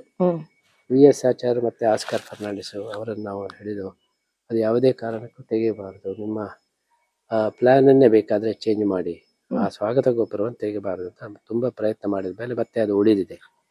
ಆದ್ದರಿಂದ ಅದರ ಹಿನ್ನೆಲೆಯಲ್ಲಿ ಇಲ್ಲಿಯೂ ಪುನಃ ಸಮಸ್ಯೆ ಬರಬಾರದು, ಅದಕ್ಕೋಸ್ಕರ ಅದನ್ನು ನಾವು ಮುಂದೆ ಹಾಕಿದ್ದೇವೆ. ಉಳಿದೆಲ್ಲ ಕಾರ್ಯಕ್ರಮಗಳು, ಯೋಜನೆಗಳು ಅತ್ಯಂತ ಯಶಸ್ವಿಯಾಗಿ ನಡೆದಿವೆ. ಬಹುಶಃ ಪಂಚಮ ಪರ್ಯಾಯದಲ್ಲಿ ಇದೊಂದು ಸಂಕಲ್ಪ ಕೂಡ ಸೇರಿರ್ಬೋದು ಅಂತ ಭಾವಿಸ್ತಾ, ಆ ಕೃಷ್ಣ ನಮಗೆ ತಮ್ಮ ಪಂಚಮ ಪರ್ಯಾಯವನ್ನ ನೋಡುವಂತ ಸೌಭಾಗ್ಯವನ್ನ ಕೊಡ್ಲಿ ಅಂತ ಹೇಳ್ತಾ, ಈಗ ಗೀತಾ ಪರ್ಯಾಯ ಆಗಿರ್ಬೋದು, ಸುವರ್ಣ ಪರ್ಯಾಯ ಆಗಿರ್ಬೋದು, ಅದು ಒಂದು ಭಾರ ಆದ್ರೆ ಇನ್ನು ನಮ್ಮ ಪ್ರಧಾನಿಯವರನ್ನ ಕರೆಸಿದ್ದು ಇನ್ನೊಂದು ತೂಕ. ಇದಕ್ಕೆ ಬಹಳಷ್ಟು ಹಿಂದಿನ ಶ್ರಮ ಇರಬಹುದು ಅಥವಾ ಅದರ ಹಿಂದೆ ನಿಂತಿರುವಂತದ್ದಾಗಿರ್ಬೋದು. ಯಾಕೇಳಿದ್ರೆ ಪ್ರಧಾನಿಯನ್ನ ಕರೆಸುವಂಥದ್ದು ಬಹಳ ಸುಲಭದ ಮಾತು ಅಲ್ಲ, ಅದಕ್ಕೆ ತುಂಬದೇ ಆದಂತ ಇದಿರ್ಬೋದು. ಆ ಒಂದು ಪ್ರಧಾನಿಯವರನ್ನ ನಮ್ಮ ಪೊಡವಿಗೊಡೆಯನಾದಂತಹ ಕೃಷ್ಣನ ಸನ್ನಿಧಿಗೆ ಕರೆಸುವಲ್ಲಿ ಇರುವಂತಹ ತಮ್ಮ ಒಂದು ಆಶಯ ಅಥವಾ ಯಾವ ಒಂದು ಉದ್ದೇಶದಿಂದ ಪ್ರಧಾನಿಯವರು ನಮ್ಮ ಉಡುಪಿಗೆ ಬರಬೇಕು ಅಂತ ತಮ್ಮ ಮನಸ್ಸಿಗೆ ಅನಿಸಿದ್ದು? ನಮಗೆ ಪ್ರಧಾನಿ ಎಂಬ ಕಾರಣಕ್ಕಿಂತಲೂ ಅವರು ತುಂಬಾ ಭಗವದ್ಗೀತೆಯ ಮೇಲೆ ಶ್ರದ್ಧೆ ಉಳ್ಳವರು, ಆಮೇಲೆ ನಮ್ಮ ಧರ್ಮದ ಮೇಲೆ ತುಂಬಾ ಶ್ರದ್ಧೆ ಉಳ್ಳವರು. ಅಂತಹ ಒಂದು ಗಣ್ಯ ವ್ಯಕ್ತಿ ನಮ್ಮ ಕೃಷ್ಣನ ದರ್ಶನ ಪಡಿಬೇಕು, ಅವರಿಗೆ ಕೃಷ್ಣನ ಅನುಗ್ರಹ ಆಗಬೇಕು ಎಂಬುದು ನಮ್ಮ ಮೂಲ ಕಳಕಳಿಯಾಗಿತ್ತು. ಹ್ಮ್ ಅವರಿಗೂ ಕೂಡ ನಮ್ಮ ಮೇಲೆ ವೈಯಕ್ತಿಕವಾಗಿ ವಿಶೇಷವಾದಂತಹ ಪ್ರೀತಿ ಇತ್ತು. ಯಾಕಂದ್ರೆ ನಮ್ಮ ಕಳೆದ ಪರ್ಯಾಯದಲ್ಲಿ ಅವರು ಬಂದಿದ್ದರು. ಹೌದು. 2009ನೇ ಇಸವಿಯಲ್ಲಿ ಅವರು ಗುಜರಾತಿನ ಮುಖ್ಯಮಂತ್ರಿ ಆಗಿದ್ದಾಗ ಬಂದಿದ್ದರು. ಅವರಿಗೆ ಮನಸ್ಸಿನಲ್ಲಿ ಉಡುಪಿಗೆ ಬರಬೇಕು ಅಂತೇಳಿ ಹ್ಮ್ ಅವರಿಗೂ ಇತ್ತು. ನಮ್ಮ ಮೇಲೇನೂ ಕೂಡ ವಿಶೇಷವಾದ ಪ್ರೀತಿ ಇತ್ತು. ಹ್ಮ್ ಆದರೆ ಪರಿಸ್ಥಿತಿ ಅವರಿಗೆ ಪುರ್ಸೊತ್ತೇ ಸಿಗ್ತಾ ಇರಲಿಲ್ಲ. ಹ್ಮ್ ಬಹಳ ಸಮಸ್ಯೆಗಳು ಇತ್ತು. ಹಾಗಾಗಿ ನಾವು ಯಾವಾಗಾದರೂ ಆಗಬಹುದು, ನೀವು ಬನ್ನಿ, ಹ್ಮ್ ಬಂದು ಕೃಷ್ಣನ ದರ್ಶನ ಮಾಡಿ ಅಂತ ಹೇಳಿ ಹ್ಮ್ ಹೇಳಿದಾಗ ಅವರು ಬರಲೇಬೇಕು ಅಂತ ಹೇಳಿ, ಇನ್ನೇನು ನಿಮ್ಮ ಪರ್ಯಾಯ ಮುಗಿದು ಹೋಗ್ತದೆ, ಆದ್ರಿಂದ ಏನೇ ಆಗಲಿ ಬಂದೇ ಬರ್ತೇನೆ ಅಂತ ಹೇಳಿ ಬಂದರು. ಹ್ಮ್ ಆದ್ರಿಂದ ಇದು ಕೃಷ್ಣನ ಅನುಗ್ರಹ. ಮತ್ತೆ ಅವರಿಗೆ ಮೂಲತಃ ಉಡುಪಿ ಮೇಲೆ ಮತ್ತೆ ನಮ್ಮ ಮೇಲೆ ವಿಶೇಷ ಪ್ರೀತಿ ಇದ್ದದ್ರಿಂದ ಅದು ಸಾಧ್ಯವಾಯಿತು. ಹ್ಮ್ ಮತ್ತೊಂದು ಏನಂತ ಹೇಳಿದ್ರೆ, ನಮ್ಮ ನಿರ್ಮಲಾ ಸೀತಾರಾಮ್ ಅವರು, ಹಾ ಹೌದು. ಅವರು ತುಂಬಾ ಭಕ್ತಿ ಉಳ್ಳವರು. ಅವರು ಬಂದು ಹೋದರು. ಅವರು ಕೂಡ ಹೇಳಿದರು, ಹ್ಮ್ ನೀವು ಹೋಗಲೇಬೇಕು ಅಂತ ಹೇಳಿ. ಹ್ಮ್ ಅದು ಅವರಿಗೆ ಮನವರಿಕೆ ಆಗಿತ್ತು. ಹ್ಮ್ ಹಾಗಾಗಿ ಅವರ ಮನಸ್ಸಲ್ಲಿತ್ತು, ಹ್ಮ್ ಮತ್ತೆ ಅದಕ್ಕೆ ಸರಿಯಾಗಿ ಕಾಲ ಕೂಡಿ ಬಂತು. ನಮಗೆ ಸಂತೋಷ ಏನು ಹೇಳಿದ್ರೆ, ಹ. ಅವರು ನನ್ನ 3 ಪರ್ಯಾಯದಲ್ಲಿ ಬಂದಿದ್ದಾರೆ. ಓ 2ನೇ ಪರ್ಯಾಯದಲ್ಲಿ ಅವರು ಬಿಜೆಪಿಯ ಕಾರ್ಯದರ್ಶಿಯಾಗಿದ್ದರು, ಓ ಓ ಕಾರ್ಯಕರ್ತರಾಗಿದ್ದರು. ಆವಾಗ ಈ ಕಡೆ ಎಲ್ಲ ಅವರ ಸಂಚಾರ ಮಾಡಿದ್ರು, ಆವಾಗ ಬಂದಿದ್ರು. ಹ, ಹ. 3ನೇ ಪರ್ಯಾಯದಲ್ಲಿ ಗುಜರಾತಿನ ಮುಖ್ಯಮಂತ್ರಿ ಆಗಿದ್ರು. 4ನೇ ಪರ್ಯಾಯದಲ್ಲಿ ಪ್ರಧಾನಿ ಆಗಿದ್ರು. ಅದಕ್ಕೋಸ್ಕರ ನಾನು ಅವತ್ತು ಸಭೆಯಲ್ಲಿ ಹೇಳಿದೆ, ಹೌದು. ನಮ್ಗೆ ಏನು ಅಂತ ಸಂಬಂಧ ಇದೆ, ನಾವು ಇಂದ್ರ ಅವರು ಇಂದ್ರ, ಇವರು ಇಂದ್ರ. ಹಾಗಾಗಿ ಅವರು ಇಂದ್ರ ಪರ್ಯಾಯದಲ್ಲಿ ಮಾತ್ರ ಬರ್ತಾ ಇದ್ದಾರೆ. ಬೇರೆ ಎಷ್ಟೋ ಪ್ರಯತ್ನ ನಡೆದಿದ್ರು ಕೂಡ ಅವ್ರಿಗೆ ಬರ್ಲಿಕ್ಕೆ ಆಗ್ಲಿಲ್ಲ. ನಮ್ಮ ಪರ್ಯಾಯದಲ್ಲಿ ಆಯ್ತು ಹೇಳಿದ್ರೆ ಅದೇನೋ ಇಂದ್ರ ಸಂಬಂಧ ಇದೆ ಅಂತ ಹೇಳಿ ನಾನು ಅವತ್ತೇ ಹೇಳಿದ್ದೆ. ಅಂತೂ ವೈಯಕ್ತಿಕವಾಗಿ ಅವರಿಗೆ ನಮ್ಮ ಮೇಲೆ ವಿಶೇಷವಾದ ಒಂದು ಪ್ರೀತಿ ಇದ್ದದರಿಂದ ಅವರು ಈ ಬಾರಿ ಏನೇ ಕಷ್ಟ ಆಗಲಿ ಬಂದೇ ಬರ್ತೇನೆ ಅಂತ ಹೇಳಿ ಬಂದರು. ಈಗ ಅವಾಗ್ಲೇ ನಾನು ಹೇಳಿದಾಗೆ ಗೀತಾ ಪರ್ಯಾಯ ಆಯಿತು, ಸುವರ್ಣ ಪರ್ಯಾಯ ಆಯಿತು. ಎಲ್ಲರೂ ಸಹ ದೇಶಿಗರಾಗಿರ್ಬೋದು, ವಿದೇಶಿಗರಾಗಿರ್ಬೋದು, ಒಮ್ಮೆ ಉಡುಪಿಯನ್ನ ತಿರುಗಿ ನೋಡುವ ಹಾಗೆ ಒಂದು ಭಾಸ ಆದದ್ದು ಎಲ್ಲರಿಗೂ ಸಹ ಗೊತ್ತಿರುವಂತ ವಿಚಾರ. ಅದರ ಜೊತೆಗೆ ಅದಮಾರಿನ ಶ್ರೀಗಳು ಸಹ ತಮ್ಮ ಬಗ್ಗೆ ಹೇಳುವ ಸಂದರ್ಭದಲ್ಲಿ ತಮ್ಮನ್ನ ಹೇಳಿದ್ರು ಹಠವಾದಿಗಳು ಅಂತ ಹೇಳ್ಕೊಂಡು. ಅದನ್ನ ಯಾಕೆ ಹೇಳ್ತಿದ್ದೇನೆ ಅಂತ ಹೇಳಿದ್ರೆ, ಪುತ್ತಿಗೆಯ ಪರ್ಯಾಯ ಸಮಾಪ್ತಿ ಆಗಿರ್ಬೋದು, ಆದ್ರೂ ಸಹ ಭಕ್ತರಾಗಿರ್ಬೋದು ಅಥವಾ ನಮ್ಮ ದೇಶದ ಯಾರೇ ಆಗಿರ್ಬೋದು ಅಥವಾ ವಿದೇಶಿಗರಾಗಿರ್ಬೋದು, ಇನ್ನು ಮುಂದೆ ಪುತ್ತಿಗೆ ಮಠದಿಂದ ಏನನ್ನ ನಿರೀಕ್ಷೆ ಮಾಡಬಹುದು? ಯಾಕೆ ಹೇಳಿದ್ರೆ, ನಿಮ್ಮ ಒಂದು ಮನಸ್ಸಿನಲ್ಲಿ ಯಾವ್ದಾದ್ರೂ ಆಲೋಚನೆಗಳು ಇರಬಹುದು. ಈಗ ಆದಂತಹ ಈ ಗೀತಾ ಪರ್ಯಾಯ ಆಗಿರ್ಬೋದು, ಅದರ ಮುಂದಿನ ಯಾವ್ದಾದ್ರೂ ಯೋಚನೆಗಳು ಸತತವಾಗಿ ನಡೀತಾ ಇರ್ತದ ಅಂತ ಹೇಳ್ಕೊಂಡು ನೀವೇ ಅವಾಗ ಹೇಳಿದ್ರಿ, ಆಸೆ ಕನಸು ಅಂತ ಹೇಳಿದ್ದು ಬಹಳ ದೊಡ್ಡದಿರ್ಬೇಕು ಅಂತ ಹೇಳ್ಕೊಂಡು. ಅದರಿಂದ ಸ್ವಾಮೀಜಿಯವರ ಮಹತ್ತರವಾದ ಮುಂದಿನ ಪಂಚಮ ಪರ್ಯಾಯದವರೆಗಿನ ಆಸೆ ಅಥವಾ ಭಕ್ತರಿಗೆ ಮಾಡುವಂತಹ ಕೈಂಕರ್ಯ ಏನು ಆಗಿರ್ಬೋದು, ಏನುಂಟು ಅಂತ ಹೇಳ್ಬೋದ ನಮ್ಮ ಜೊತೆಗೆ? ಮೊಟ್ಟ ಮೊದಲ ಬಾರಿಗೆ ಇದನ್ನು ಹೇಳ್ತಾ ಇದ್ದೇನೆ. ಜಾಗತಿಕ ಮಟ್ಟದಲ್ಲಿ ಗೀತೆಯನ್ನು ಪ್ರಚಾರ ಮಾಡ್ತಕ್ಕಂಥ ಒಂದು ಸಂಸ್ಥೆಯನ್ನು ಮಾಡಬೇಕು, ಸಂಘಟನೆಯನ್ನು ಮಾಡಬೇಕು. ಕೋಟಿ ಗೀತಾ ಪಾರಾಯಣ ಯಜ್ಞ ಅಂತ ಹೇಳಿ ಮಾಡಬೇಕು. ಎಲ್ಲಾ ಊರುಗಳಲ್ಲಿಯೂ ಕೂಡ ಗೀತೆ ಪಾರಾಯಣ ಮಾಡುವ ಒಂದು ತಂಡವನ್ನು ರಚನೆ ಮಾಡಿ, ಈ ವಿಶೇಷ ಸಂದರ್ಭದಲ್ಲಿ ಅವರು ಬಂದು ಭಗವದ್ಗೀತೆ ಪಾರಾಯಣ ಮಾಡುವ ಹಾಗೆ ಒಂದು ತಂಡಗಳನ್ನು ರಚನೆ ಮಾಡಿ, ಭಾರತ ಅಂತ ಹೇಳಿದ್ರೆ ಅದು ಭಗವದ್ಗೀತೆಯ ದೇಶ ಅಂತ ಹೇಳಿ, ಇಲ್ಲಿ ಭಗವದ್ಗೀತೆಯ ಬಗ್ಗೆ ವಿಶೇಷವಾದಂತಹ ಒಂದು ಒಲವಿದೆ ಅಂತ ಹೇಳಿ ಮಾಡಬೇಕು. ಈ ಗೀತೆಯ ಒಂದು ಬಗ್ಗೆ ಜನರ ಗಮನ, ಅದು ಬತೀಯ ಗ್ರಂಥ ಎಂಬ ದೃಷ್ಟಿಯಲ್ಲಿ ಗಮನ ಕಡಿಮೆಯಾಗಿದೆ. ಅದನ್ನು ಹೋಗಲಾಡಿಸಿ, ಇಲ್ಲ ಅದು ಎಲ್ಲರಿಗೂ ಉಪಯೋಗಿಯಾದಂತಹ ಗ್ರಂಥ ಎಂಬುದನ್ನು ತೋರಿಸಿಕೊಡ್ಬೇಕು. ಅದಕ್ಕೋಸ್ಕರ ಒಂದು ಭಗವದ್ಗೀತಾ ರಥಯಾತ್ರೆ ಮಾಡಬೇಕು ಅಂತ ನಾನು ಸಂಕಲ್ಪ ಮಾಡಿದ್ದೇನೆ. ರಥಯಾತ್ರೆಯ ಮುಖಾಂತರ ಭಗವದ್ಗೀತೆಯ ಬಗ್ಗೆ ಒಮ್ಮೆ ಎಲ್ಲ ಕಡೆ ಜಾಗೃತಿಯನ್ನು ಮೂಡಿಸಿ, ಎಲ್ಲ ಊರುಗಳಲ್ಲಿಯೂ ಕೂಡ ಭಗವದ್ಗೀತೆ ನಿರಂತರ, ಈಗ ಒಂದು ಪರ್ಯಾಯದ ನಿಮಿತ್ತದಲ್ಲಿ ಒಂದು ಜಾಗೃತಿ ಆಗಿದೆ, ಅದು ಅಲ್ಲಿಗೆ ಮುಗಿಬಾರದು, ಮುಂದೆಯೂ ಅದು ಮುಂದುವರಿಬೇಕು. ಅದಕ್ಕೋಸ್ಕರ ಎಲ್ಲ ಊರುಗಳಲ್ಲಿಯೂ ಕೂಡ ಒಂದು ಭಗವದ್ಗೀತೆಯ ಒಂದು ಪಾರಾಯಣ ಪ್ರಚಾರಕ್ಕೋಸ್ಕರ ಸಮಿತಿಗಳನ್ನು ಮಾಡಿ, ಆ ಮುಖಾಂತರ ಅಲ್ಲಲ್ಲಿ ಗೀತೆಯ ಪಾರಾಯಣಗಳು, ಅದರ ಬಗ್ಗೆ ಜಾಗೃತಿ ಮೂಡತಕ್ಕಂತಹ ಕೆಲಸ ಆಗಬೇಕು. ಕೋಟಿ ಗೀತಾ ಲೇಖನ ಯಜ್ಞ ಇನ್ನೂ ಮುಂದುವರಿಯಬೇಕು. ನಮ್ಮ ಮುಂದಿನ ಪರ್ಯಾಯ ತನಕನೂ ಕೂಡ ಅದು ಮುಂದುವರಿಬೇಕು ಅಂತ ನಮ್ಮ ಒಂದು ಸಂಕಲ್ಪವಾಗಿದೆ.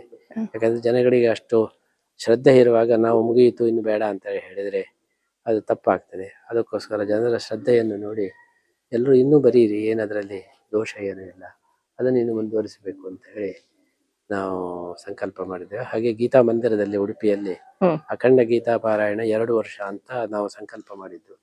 ಆದರೆ ಜನಗಳೆಲ್ಲ ಈಗಾಗಲೇ ನಮಗೊಂದು ಅವಕಾಶ ಕೊಡಿ, ನಮಗೊಂದು ಅವಕಾಶ ಕೊಡಿ ಅಂತ ಹೇಳಿ ಕೇಳ್ತಾ ಇದ್ದಾರೆ. ಅದಕ್ಕೋಸ್ಕರ ಅದನ್ನು ನಿರಂತರ ಮುಂದುವರಿಸಬೇಕು ಅಂತ ಹೇಳಿ ಸಂಕಲ್ಪ ಮಾಡಿದ್ದೇವೆ.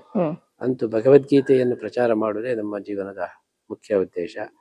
ಅದರ ದೃಷ್ಟಿಕೋನ ಒಂದನೇದಾಗಿ ಆತ್ಮೋದ್ಧಾರ, ಕೃಷ್ಣನ ಅನುಗ್ರಹ ಆಗಬೇಕು, ನಮ್ಮ ಜೀವನ ಸಾರ್ಥಕ ಆಗಬೇಕು. ಎರಡನೇ ಉದ್ದೇಶ ಏನಂತ ಹೇಳಿದ್ರೆ ಜನರನ್ನು ಆಸ್ತಿಕರನ್ನಾಗಿ ಮಾಡಬೇಕು.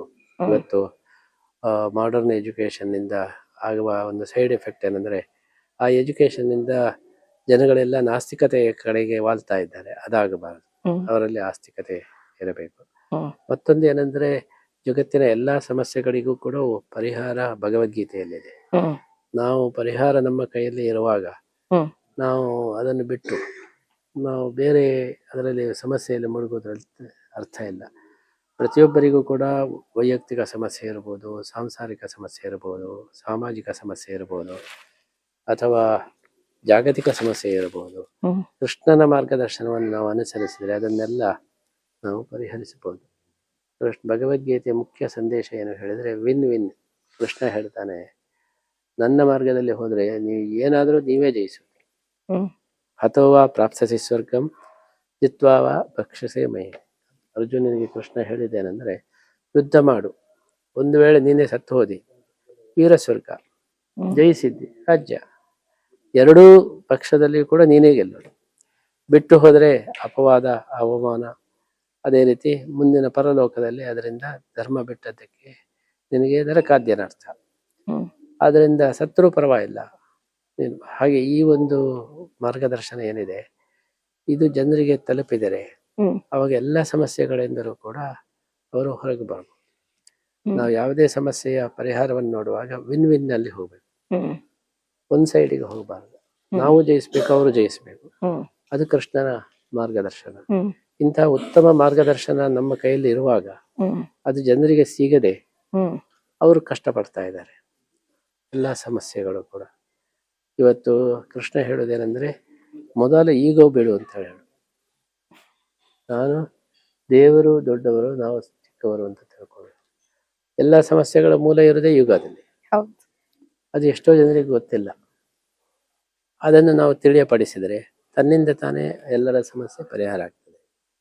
ಆದ್ರಿಂದ ದೇವರನ್ನು ನಂಬು, ಎಲ್ಲವನ್ನು ಅವನ ಮೇಲೆ ಹಾಕಿಬಿಡು, ನೀನೇನು ಚಿಂತೆ ಮಾಡಬೇಡ. ಅವನೇ ಹೇಳೋದು, ಹೇಗೆ ಟ್ರಕ್ನಲ್ಲಿ ಎಲ್ಲ ಭಾರ ಅದೇ ಆಕ್ಸೆಲ್ ಮೇಲೆ ಇರ್ತದೆ, ವೀಲ್ ಫ್ರೀ ಆಗಿರ್ತದೆ. ಹಾಗೆ ನಿನ್ನ ಮನಸ್ಸನ್ನು ವೀಲ್ ತರ ಮಾಡು, ದೇವರ ಮೇಲೆಲ್ಲ ಟ್ರಾನ್ಸ್ಫರ್ ಮಾಡಿಬಿಡು. ಯೋಗಕ್ಷೇಮ ಮಹಾಮ್ಯ. ಆವಾಗ ನಾವು ಯಾಕೆ ಚಿಂತೆ ಪಡೋದು, ದೇವರಿದ್ದಾನೆ.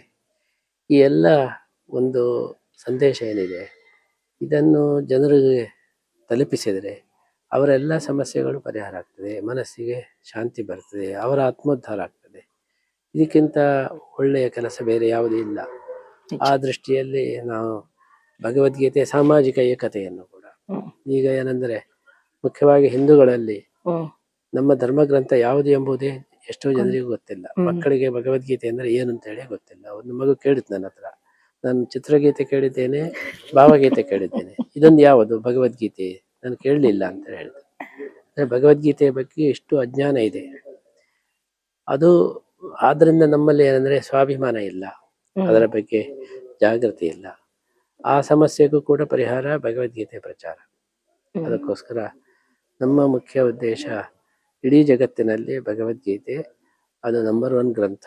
ಅದನ್ನು ಅನುಸರಿಸಿದ್ರೆ ಎಲ್ರಿಗೂ ಒಳ್ಳೆಯದಾಗ್ತದೆ ಎಂಬುದನ್ನು ಮನವರಿಕೆ ಮಾಡುವುದು, ಅದನ್ನು ಎಲ್ರಿಗೂ ತಿಳಿಸಿಕೊಡುವುದು ನಮ್ಮ ಮುಖ್ಯ ಕರ್ತವ್ಯ.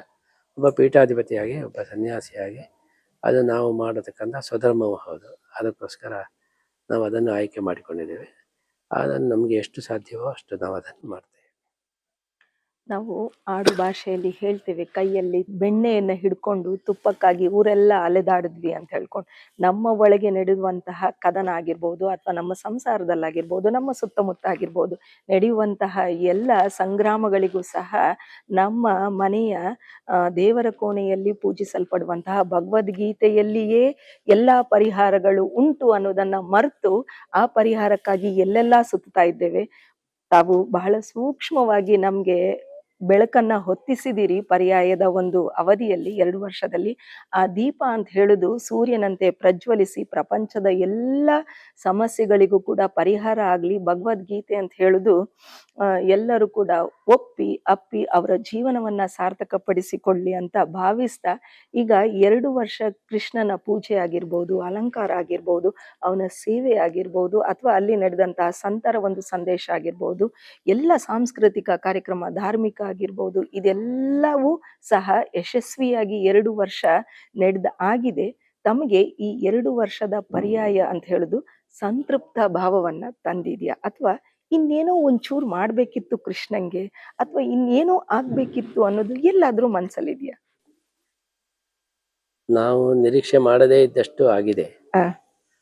ನಾವು ಇಷ್ಟು ಸಾಧ್ಯವಾಗ್ತದೆ ಅಂತ ಹೇಳಿ ಎಣಿಸಲಿಲ್ಲ. ಆದರೆ ನಮ್ಮ ಅನುಭವ ಏನಂದ್ರೆ, ನಮ್ಮ ಪ್ರಯತ್ನ ಪ್ರಾಮಾಣಿಕವಾಗಿದ್ರೆ ದೇವರೇ ಅದನ್ನು ನಡೆಸ್ತಾರೆ. ಪ್ರಯತ್ನವನ್ನು ಮಾತ್ರ 100ಕ್ಕೆ 100 ನಾವು ಮಾಡಿದ್ದೇವೆ. ಹಾಗಾಗಿ ನಾವು ಎಣಿಸದೇ ಇದ್ದದ್ದು ಎಲ್ಲ ಆಗಿ ಹೋಗಿದೆ. ಇದನ್ನೇ ಇನ್ನೂ ಜಾಸ್ತಿ ಮಾಡಬಹುದಿತ್ತು. ಅದಕ್ಕೆ ಯಾವುದೇ ಅವಧಿ ಇಲ್ಲ.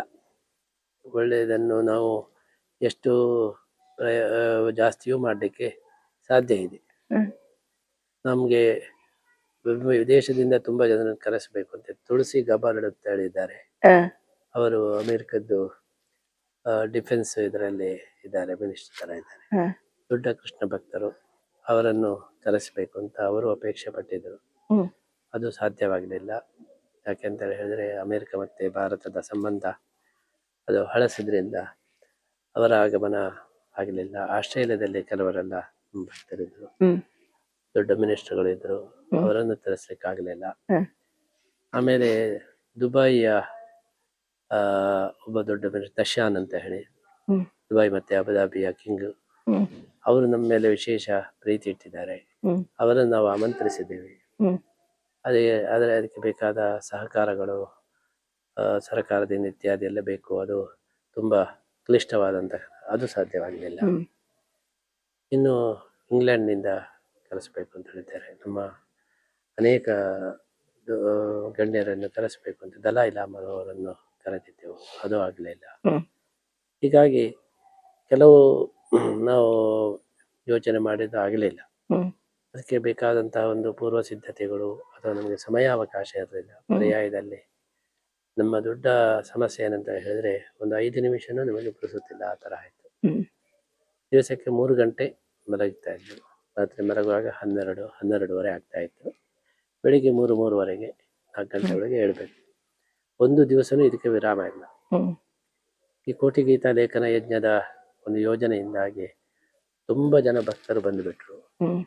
ನಾವು ಅವರನ್ನು ಮಾತಾಡಿಸೋದು, ಆ ಪುಸ್ತಕವನ್ನು ಸ್ವೀಕಾರ ಮಾಡೋದು, ಇದನ್ನು ಮಾಡದಿದ್ರೆ ತಪ್ಪಾಗ್ತದೆ.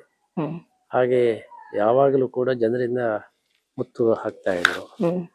ಆಚೆ ಹೋದಾಗಲೂ ಈಚೆ ಹೋದಾಗಲೂ ಪುಸ್ತಕ ಹಿಡ್ಕೊಂಡು ಬಂದು ಸಮರ್ಪಣೆ ಮಾಡ್ತಾ ಇದ್ರು. ನಿಮಗೆ ಕೆಲವು ಇದನ್ನು ಯೋಚನೆ ಮಾಡಲಿಕ್ಕೆ ಅಥವಾ ಕೆಲಸ ಮಾಡಲಿಕ್ಕೆ ಸಮಯನೇ ಸಿಗಲಿಲ್ಲ. ಹಾಗಾಗಿ ಈ ಕೆಲಸಗಳನ್ನೆಲ್ಲ ಮಾಡಲಿಕ್ಕೆ ಆಗಲಿಲ್ಲ. ಇನ್ನೂ ದೊಡ್ಡ ಮಟ್ಟದಲ್ಲಿ ಆಗಬಹುದಿತ್ತು. ನಾವು ಈ ಕೋಟಿ ಗೀತಾ ಲೇಖನ ಯಜ್ಞದಿಂದ ಇಷ್ಟು ರಿಯಾಕ್ಷನ್ ಬರ್ತದೆ ಅಂತ ಹೇಳಿ ನಮ್ಮ ಕಲ್ಪನೆಯಲ್ಲಿ ಇರಲಿಲ್ಲ. ನಾವು ನಮ್ಮ ಶಿಷ್ಯರು ಸೇರಿ ಆ ಪುಸ್ತಕ ಸಮರ್ಪಣೆಯಲ್ಲಿ ಭಾಗಿಯಾದರೂ ಕೂಡ ನಾವು ಅದನ್ನು ನಿಭಾಯಿಸಲಿಕ್ಕೆ ಸಾಧ್ಯ ಆಗಲಿಲ್ಲ. ಇವತ್ತಿಗೂ ಕೂಡ ಹಾಗೇ ಇದೆ. ಹಾಗಾಗಿ ಸಮಯದ ಒಂದು ದೊಡ್ಡ ಕೊರತೆ ಪರ್ಯಾಯದಲ್ಲಿ ಇದೆ. ವಾಸ್ತವಿಕವಾಗಿ ನೋಡಿದ್ರೆ ನಾವು 4 ವರ್ಷ ನಿದ್ರೆಯನ್ನೇ ಸರಿ ಮಾಡಲಿಲ್ಲ. ದಿವಸಕ್ಕೆ 3-3.5 ಗಂಟೆ ಇಂದ ಹೆಚ್ಚು ನಿದ್ರೆ ಮಾಡಲಿಕ್ಕಾಗಲಿ. 2 ವರ್ಷ ಇಡೀ ವಿಶ್ವ ಸಂಚಾರ ಮಾಡಿದೆವು. 2 ವರ್ಷ ಬಹಳ ಹೆಕ್ಟಿಕ್ ಆದಂತಹ ಕಾರ್ಯಕ್ರಮ. ಕೆಲವರ ಹತ್ರ ಮೀಟಿಂಗ್ ಮಾಡಲಿಲ್ಲ. ನಮ್ಮ ಎಲ್ಲ ಮೀಟಿಂಗ್ಗಳು ಕೂಡ ಬೆಳಿಗ್ಗೆ 4:30 ಗಂಟೆಗೆ ಎಲ್ಲರೂ ಕೂಡ ಬರಬೇಕು. ಎಲ್ಲ ವಿಭಾಗದ ಪ್ರಮುಖರು ಕೂಡ ಬೆಳಿಗ್ಗೆ 4:30 ಗಂಟೆಗೆ ನನ್ನ ಹತ್ರ ಬರಬೇಕು. 4:30 ಇಂದ 5:30-6 ಗಂಟೆ ತನಕ ಮೀಟಿಂಗ್ ಮಾಡಿ ಮತ್ತೆ ರಾತ್ರಿ 11-12 ಗಂಟೆ ತನಕನೂ ಕೂಡ ಹ್ಮ್ ಪುರ್ಸೊತ್ತೇ ಇಲ್ಲ. ಎಷ್ಟೋ ಇದು ಮೀಟಿಂಗ್ ಯೋಚನೆ ಮಾಡಲಿಕ್ಕೂ ಸಮಯಾವಕಾಶ ಸಿಗದೆ ಸಾಧ್ಯವಾಗಲಿಲ್ಲ. ಹೀಗಾಗಿ ಪರ್ಯಾಯದಲ್ಲಿ ನಾವು ಹೈಯೆಸ್ಟ್ ಬ್ಯುಸಿ ಆದಂತಹ ಒಂದು ನಮ್ಮ ಲೈಫಿನ ಸಮಯ. ಈ 4 ವರ್ಷದಲ್ಲಿ ಎಷ್ಟು ಒತ್ತಡಗಳು, ಎಷ್ಟೆಲ್ಲ ಸಮ್ಮರ್ದ ಇದು ನಾವು ನಿರೀಕ್ಷೆ ಮಾಡಿದ್ದೆವೋ ಆದರೂ ಈ ಮಟ್ಟಕ್ಕೆ ನಾವು ಯೋಚಿಸಿದೆ. ಹಾಗಾಗಿ ಇನ್ನೂ ಸಾಧನೆ ಮಾಡಬಹುದಿತ್ತು ಸಮಯಾವಕಾಶ ಇದ್ದಿದ್ರೆ. ಆದರೆ ಮುಂದೆ ಕೃಷ್ಣ ನಡೆಸಿ ಅದನ್ನು ಸಾಧಿಸಬಹುದು ಅಂತ ಅನಿಸ್ತದೆ. ಬದುಕಿನಲ್ಲಿ ನಿರೀಕ್ಷೆಗಳು ಇದ್ದಾಗ, ಕಾತುರತೆಗಳು ಇದ್ದಾಗ, ಯಾವಾಗ ಆಗ್ತದೆ ಯಾವಾಗ ಬರ್ತದೆ ಅಂತ ಹೇಳಿದಾಗ ಸಮಯ ಕಳೆದದ್ದೇ ಗೊತ್ತಾಗೋದಿಲ್ಲ. ಜೊತೆಗೆ ಈ ಗೀತಾ ಲೇಖನ ಅಂತ ಹೇಳುದು ನಿರಂತರವಾಗಿ ಸಾಕ್ತಾ ಇರುವಾಗ ಅದರಿಂದ ತಮ್ಮ ಪಂಚಮ ಪರ್ಯಾಯ ಅಂತ ಹೇಳುದು ಭಕ್ತರಲ್ಲಿ ಬಹುಶಃ ಒಂದಷ್ಟು ಸಮಯ ಕಳೆದ ಹಾಗೆ ಆ ಸಂದರ್ಭ ಕೂಡ ಬರ್ತದೆ ಅಂತ ಭಾವಿಸ್ತಾ ತಾವು ಏನು ಆಗ್ಬೇಕಿತ್ತು ಅನ್ನೋದನ್ನ ನೋಡುವ ಕುತೂಹಲ ನಿರೀಕ್ಷೆಯಲ್ಲಿ ಭಕ್ತರೆಲ್ಲರೂ ಕೂಡ ಇರ್ತಾರೆ ಅಂತ ಭಾವಿಸ್ತಾ ಅಲ್ಲಿಯವರೆಗೆ ಈ ಗೀತಾ ಲೇಖನ ಯಜ್ಞ ಅಂತ ಹೇಳುದು ನಿರಂತರವಾಗ್ಲಿ ಸಾಗ್ಲಿ ಅಂತ ಭಾವಿಸ್ತಾ, ಜೊತೆಗೆ ಈ ಇಲ್ಲಿರುವಂತಹ ಸುಗುಣಮಾಲಾ ಶಾಲೆಯ ಬಗ್ಗೆ ಹೇಳುದಾದ್ರೆ ಲೌಕಿಕ ಶಿಕ್ಷಣದ ಜೊತೆಗೆ ವೇದಾಧ್ಯಯನ ಕೂಡ ನಡೀತಾ ಉಂಟು. ಮುಂದೆ ಈ ಶಾಲೆಯನ್ನ ವಿಸ್ತರಿಸುವ ಬಗ್ಗೆ ಅಥವಾ ಶಿಕ್ಷಣದ ಒಂದು ಉನ್ನತವನ್ನ ಗೊಳಿಸುವ ಬಗ್ಗೆ ತಮ್ಮ ಯೋಜನೆ ಏನಾದ್ರೂ ಇದೆಯಾ ಅಂತ ಹೇಳ್ಕೊಂಡು. ಈ ಸರಿಪುತ್ತಿಗೆ ಸುಗುಣ ಸ್ಕೂಲು ಇದು ನಾವು ತುಂಬಾ ಯೋಚನೆ ಮಾಡಿ ಪ್ರಾರಂಭ ಮಾಡಿದಂತ ಒಂದು ನೂತನ ಯೋಜನೆ. ಹಿಂದಿನ ಸ್ವಾತಂತ್ರ್ಯ ಪೂರ್ವದಲ್ಲಿ ಶಿಕ್ಷಣ ಅಂತ ಹೇಳಿದ್ರೆ ಅದು ಧರ್ಮ ಆಧ್ಯಾತ್ಮಿಕದ ಶಿಕ್ಷಣವೇ ನಿಜವಾದ ಶಿಕ್ಷಣ ಆಗಿತ್ತು. ಈ ಬ್ರಿಟಿಷರು ಬಂದ ಮೇಲೆ ಶಿಕ್ಷಣ ಅಂತ ಹೇಳಿದ್ರೆ ಲೌಕಿಕ ವಿದ್ಯೆಯೇ ಶಿಕ್ಷಣ, ಬೇರೆ ಶಿಕ್ಷಣ ಇಲ್ಲ ಅನ್ನುವ ಭಾವನೆ ಬಂದದ್ರಿಂದ ಇವತ್ತು ಜನರೆಲ್ಲ ಆಧ್ಯಾತ್ಮಿಕತೆಯಿಂದ ವಿಮುಖರಾಗ್ತಾ ಇದ್ದಾರೆ. ಇದನ್ನು ಸರಿ ಮಾಡ್ಲಿಕ್ಕೆ ಏನು ಮಾಡಬೇಕು? ಹಿಂದಿನ ಹಾಗೇನೆ ವೈದಿಕ ಧಾರ್ಮಿಕ ಶಿಕ್ಷಣವನ್ನು ತರಲಿಕ್ಕೆ ಸಾಧ್ಯ ಇಲ್ಲ. ಯಾಕೆಂದ್ರೆ ಈಗ ಜಗತ್ತು ತುಂಬಾ ಲೌಕಿಕವಾಗಿ ಮುಂದೆ ಹೋಗಿದೆ. ಅದಕ್ಕೆ ಎರಡನ್ನೂ ಕೂಡ ಒಂದು ಏಕತ್ರಿತಗೊಳಿಸಿ ಮಾಡಿದ್ರೆ ಅದು ಒಳ್ಳೆ ಮಾಡಲಾಗ್ತದೆ ಅಂತ ಹೇಳಿ ಯೋಚನೆ ಮಾಡಿ ಮಕ್ಕಳಿಗೆ ಬಾಲ್ಯದಿಂದಲೇ ಧಾರ್ಮಿಕ ಸಂಸ್ಕಾರ ಕೊಡಬೇಕು ಅಂತ LKG ಇಂದಲೇ ಈ ಸ್ಕೂಲನ್ನು ನಾವು ಎರಡು ಜೊತೆಗೆ ನಾವು ಸಂಸ್ಕೃತ ಮತ್ತೆ ಇಂಗ್ಲಿಷ್ ಎರಡನ್ನು ಜೊತೆಯಾಗಿ ಹೇಳಿಕೊಡ್ತೇವೆ. ಅವರು 10ನೇ ತರಗತಿಗೆ ಬರುವಾಗ ಅವರು ಧಾರ್ಮಿಕವಾದ ನಮ್ಮ ಶಿಕ್ಷಣವನ್ನು ಪೂರ್ಣವಾಗಿ ಮುಗಿಸಿಬಿಡ್ಬೇಕು. ಆಮೇಲೆ ಅವರು ಇಂಜಿನಿಯರು, ಡಾಕ್ಟರ್ ಏನ್ ಬೇಕಾದ್ರೂ ಆಗ್ಬೋದು. ಆ ರೀತಿಯ ಒಂದು ಕಲ್ಪನೆಯಲ್ಲಿ ಮಾಡಿ ನಮಗೆ ಮೂಲಭೂತವಾದಂತಹ ಧಾರ್ಮಿಕ ಶಿಕ್ಷಣ ಮೊದಲು ಸಿಗಬೇಕು ಅಂತ ಅದಕ್ಕೋಸ್ಕರ ಈ ಕಲ್ಪನೆಯನ್ನು ಮಾಡಿದ್ದೇವೆ. ಇದು ಬಹಳ ಯಶಸ್ವಿಯಾಗಿ ನಡೆದಿದೆ. ನಮಗೆ ಒಳ್ಳೆ ಪ್ರತಿಕ್ರಿಯೆ ಬಂದಿದೆ. ನಮ್ಮ ಇದನ್ನು ನೋಡಿ ಅನೇಕರು ಇದನ್ನು ಅನುಸರಿಸ್ತಾ ಇದ್ದಾರೆ. ಹಾಗಾಗಿ ನಮಗೆ ತುಂಬಾ ಒಂದು ಸಂತೋಷವನ್ನು ಕೊಟ್ಟಂತಹ ಒಂದು ಯೋಜನೆ ಇದು. ಇದನ್ನು ಇನ್ನು ವಿಸ್ತರಿಸಬೇಕು, ಇನ್ನು ದೊಡ್ಡ ಸ್ಕೇಲಲ್ಲಿ ಮಾಡಬೇಕು ಅಂತ ಯೋಜನೆ ಮಾಡ್ತಾ ಇದ್ದೇವೆ. ಈಗ ನಾನು ಸುಗುಣಮಾಲದ ಬಗ್ಗೆ ಕೇಳಿದೆ, ಅಥವಾ ನೀವು ಅಲ್ಲಿ ಗೀತಾ ಪಾರಾಯಣ ಆಗ್ತದೆ ಅಥವಾ ಎಲ್ಲವನ್ನು ಹೇಳಿದ್ರಿ, ಅಂದ್ರೆ ಪೌರೋಹಿತ್ಯದ ಬಗ್ಗೆ ಹೇಳಿದ್ರಿ. ಅದೆಲ್ಲ ವಿಚಾರಗಳು ಬಂದಾಗ ನಾರಿಮಣಿಗಳ ಮನಸ್ಸಲ್ಲಿ ಒಂದು ವಿಚಾರ ಮೂಡ್ತದೆ. ಯಾಕೆ ಹೇಳಿದ್ರೆ ಇದೆಲ್ಲವೂ ಹುಡುಗರಿಗಾಯ್ತು, ಹುಡುಗಿಯರಿಗೆ ಏನು ಅಥವಾ ಸ್ತ್ರೀಯರಿಗೇನು ಅಂತ ಬಂದಾಗ ಈ ಒಂದು ವಿಶ್ವವಿದ್ಯಾನಿಲಯ ಅಂತ ಹೇಳಿದ್ರೆ ಮಹಿಳಾ ವಿಶ್ವವಿದ್ಯಾನಿಲಯದ ಒಂದು ವಿಚಾರ ಬರ್ತದೆ. ಈ ಒಂದು ವಿಚಾರದ ಬಗ್ಗೆ ಅಂತ ಹೇಳಿದ್ರೆ ಇದರ ಸದುಪಯೋಗ ಅಥವಾ ಅಲ್ಲಿ ಯಾವ ಎಲ್ಲ ಕಾರ್ಯಗಳು ನಡೀತದೆ ಅದನ್ನ ಮಹಿಳೆಯರು ಯಾವ ರೂಪದಲ್ಲಿ ಬಳಸ್ಕೊಳ್ಬಹುದು, ಅದರಿಂದ ಅವರ ಜೀವನದಲ್ಲಿ ಯಾವೆಲ್ಲ ಪರಿವರ್ತನೆಗಳು ಆಗ್ತದೆ, ಇದು ಎಷ್ಟು ಮುಖ್ಯ ಇಂದಿನ ಪ್ರಸ್ತುತ ಸಮಾಜಕ್ಕೆ ಅನ್ನುವ ವಿಚಾರವನ್ನು ತಿಳಿಸ್ಕೊಡ್ಬೋದಾ? ನಾವು ಗೀತೆಯನ್ನು ಆಯ್ಕೆ ಮಾಡುವ ಮೂಲ ಉದ್ದೇಶವೇ ಭಗವದ್ಗೀತೆ ಎಲ್ಲರಿಗೂ ಕೂಡ ಸಂಬಂಧಪಟ್ಟಂತಹ ಒಂದು ಗ್ರಂಥ. ಪುರುಷರಾಗಲಿ ಮಹಿಳೆಯರಾಗಲಿ ಯಾವುದೇ ಜಾತಿ ಮತ ಯಾವುದೇ ಒಂದು ಬೇಲಿ ಇಲ್ಲದೆ ಗೀತೆಯನ್ನು ಅನುಸರಿಸಬಹುದು. ಅದಕ್ಕೋಸ್ಕರ ಭಗವದ್ಗೀತೆಯ ಮುಖಾಂತರ ಎಲ್ಲರನ್ನು ತಲುಪಬಹುದು ಎಂಬುದು ನಮ್ಮ ಉದ್ದೇಶ. ಮಹಿಳೆಯರಿಗೂ ಕೂಡ ಜಾಗೃತಿಗಾಗಿ ಇದು ಮುಖ್ಯ ಉದ್ದೇಶವಾಗಿದೆ. ಅದಕ್ಕೋಸ್ಕರ ಈಗ ಮತ್ತೆ ಮಹಿಳೆಯರಿಗೇನೆ ಒಂದು ಸ್ಪೆಷಲ್ ಆಗಿ ಮಹಿಳಾ ವಿದ್ಯಾಪೀಠ ಅಂತ ಗೀತಾ ಮಂದಿರದಲ್ಲಿ ನಾವು ಪ್ರಾರಂಭ ಮಾಡಿದ್ದೇವೆ. ಅವರಿಗೆ ಹಾಡುಗಳು, ಶೋಭಾನೆ, ಆಮೇಲೆ ಭಗವದ್ಗೀತೆ, ರಾಮಾಯಣದ್ದು ಇದನ್ನೆಲ್ಲ ಹೇಳಿಕೊಡೋದಕ್ಕೋಸ್ಕರ ಮಹಿಳೆಯರು ನಾವು ವಂಚಿತರಾಗಿದ್ದೇವೆ ಅಂತ ಹೇಳಿ ತಿಳ್ಕೊಳ್ಬಾರದು. ಅವರಿಗೂ ಕೂಡ ಸಾಕಷ್ಟು ಅವಕಾಶಗಳು ಇವೆ. ಅದನ್ನು ಯಾರು ಪ್ರಚಾರ ಮಾಡಲಿಲ್ಲ. ಅದಕ್ಕೋಸ್ಕರ ನಮ್ಮ ಗೀತಾ ಮಂದಿರದಲ್ಲಿ ಮಹಿಳಾ ವಿದ್ಯಾಪೀಠ ಅಂತ ಪ್ರಾರಂಭ ಮಾಡಿದ್ದೇವೆ. ವಾದಿರಾಜ ರಿಸರ್ಚ್ ಸೆಂಟರ್ ಅಂತ ಹೇಳಿ ಹ್ಮ್. ಹಳೆ ತಾಳೆಗರಿಗಳ ಒಂದು ಹ್ಮ್. ಸಂಗ್ರಹ ಮಾಡಿ ಅದರ ರಕ್ಷಣೆ ಮತ್ತೆ ಅದರ ಪ್ರಚಾರದ ಕಾರ್ಯಕ್ರಮವನ್ನು ಮಾಡ್ತಾ ಇದ್ದೇವೆ. ಹ್ಮ್. ಈ ನಮ್ಮ ಗೀತಾ ಪ್ರಚಾರ ಏನಿದೆ ಇದು ನಮ್ಮ ನಂತರನೂ ಮುಂದುವರಿಬೇಕು. ಹ್ಮ್. ನಮ್ಮ ಒಂದು ಮೇಲೆ ಆಧಾರವಾಗಿರಬಾರದು, ಅದಕ್ಕೆ ಶಾಶ್ವತೀಕರಣ ಆಗಬೇಕು ಎಂಬ ಉದ್ದೇಶದಲ್ಲಿ ಕೃಷ್ಣನ ಸನ್ನಿಧಾನದಲ್ಲಿ ಗೀತಾ ಮಂದಿರವನ್ನು ಹ್ಮ್. ಸ್ಥಾಪನೆ ಮಾಡಿ ನಿರಂತರವಾಗಿ ಕೃಷ್ಣನ ಕ್ಷೇತ್ರದಿಂದ ಗೀತೆಯ ಪ್ರಚಾರ ಆಗಬೇಕು ಅಂತ ಈ ಸಮಗ್ರ ಗೀತೆಯನ್ನು ಕಲ್ಲಿನಲ್ಲಿ ಕೆತ್ತಿಸಿ ಅಲ್ಲಿ ಅದರ ಸಂದೇಶವನ್ನು ಚಿತ್ರದ ಮುಖಾಂತರ ತೋರಿಸಿದೆವು, ಪೌರಾಣಿಕ ಚಿತ್ರಗಳ ಮುಖಾಂತರ.